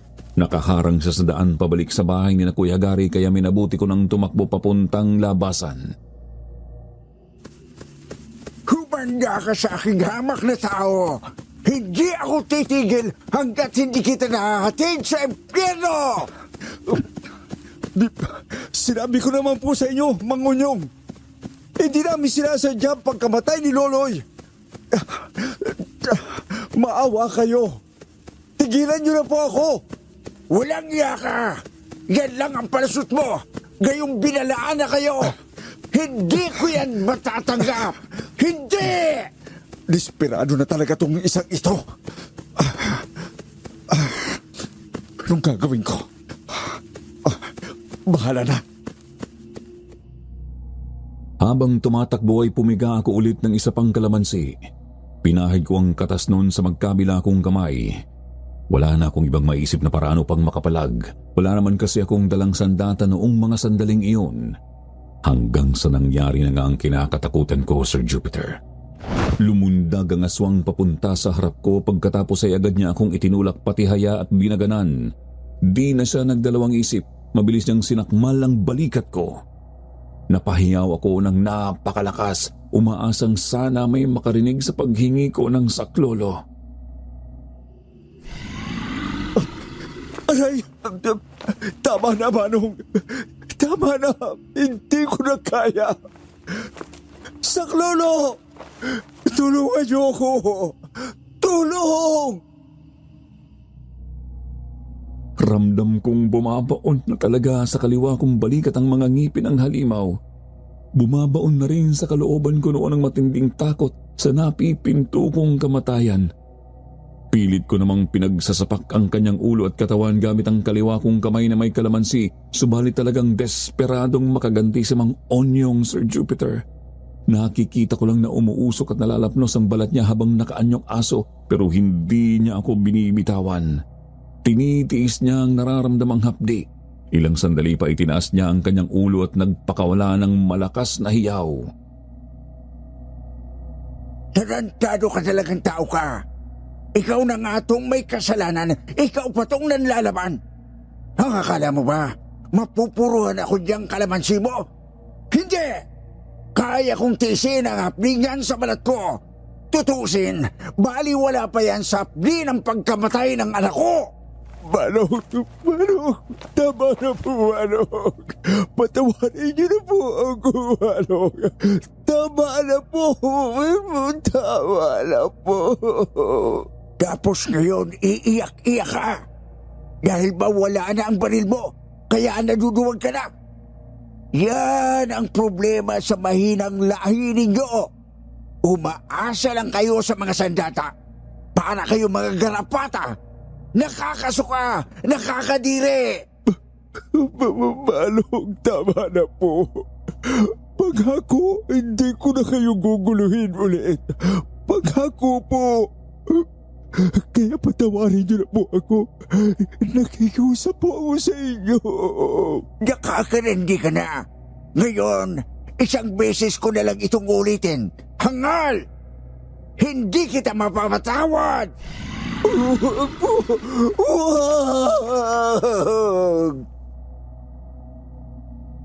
Napapikit na lang ako nang akmana niya akong sasakmalin sa leeg, subalit walang kagat na dumating. Sa halip ay muling umungol ng malakas ang aswang na nasa anyong aso. Pagkatapos ay naramdaman ko na lang na umalis na siya sa pagkakadagan sa akin. Doon na po ako dumilat. Nakita kong nasa malapit ang mga tambay na nagiinuman lang kanina. Nakakainis! Ang daming mga suhot! Hindi pa tayo tapos! Tandaan mo yan, Hangal! Hindi pa tayo tapos! Babalik ako! Babalikan kita! Diyos ko! Salamat po! Salamat po, Diyos ko! Dali-dali akong inalalayan ng mga tambay na yon, Sir Jupiter. Yun nga lang ay tuloy-tuloy na talaga ang pagtagas ng dugo mula sa balikat ko. Ramdam kong mabilis na pagkaubos ng lakas ko. Umiikot na ng husto ang paningin ko kaya naman hindi ko na napigilan ang sariling mapapikit at mawalan ng malay. Nang magising ay nasa ospital na po ako. Sandali akong dinalaw ni Ate Rina. Sinabi niyang dinala ako agad doon ng mga tambay. Abot-abot ang paghingi niya ng tawad sa akin. Nawala nga kasi sa isip niyang pinupuntirya rin ako ni Mang Onyong. Dapat daw ay hindi na niya ako inutusang lumabas noong gabing iyon. Ate, huwag niyo na lang sisihin ang sarili ninyo. Wala po kayong kasalanan. Isa pa, buhay pa naman po ako. Mas mabuti pa po, ituon niyo na lang ang pansin sa pag-aasikaso kina Kuya Gary. Ilang araw din po ako sa ospital noon, Sir Jupiter. Tinawagan ko nga ang tiyuhin ko na nasa Cavite upang magpatulong, kako ay ililibre ko siya ng pamasahe. Ang sa akin lang ay umuwi siya agad para samahan ako. Bumiyahe naman po siya agad kaya may kasama na ako sa bahay nang makalabas ng ospital. Agad-agad ay nag-alsa balutan na rin po ako, Sir Jupiter, para lumuwas na sa amin sa Cavite. Pagkatapos ng lahat ng iyon ay tuluyan na rin po akong nagbitiw sa trabaho ko bilang bantay dagat. Mas pinili ko na lang mag-apply sa trabaho sa abroad at doon nga ako nanatili sa Hong Kong sa loob ng 6 na taon. Mas minabuti ko na ang isang mapayapang buhay, malayo sa kung anumang panganib na dulot ng mga aswang. Sa ngayon po ay may sarili na akong pamilya, Sir Jupiter. Gayunpaman ay sariwa pa rin ang mga alaala ko sa mga nangyari sa amin ni Kuya Gary sa isang kakaibang isla na bawal ang kalamansi. Hindi ko alam kung naroroon pa rin ba ang tagong tribo na iyon o kung lumipat na ba sila sa ibang lugar.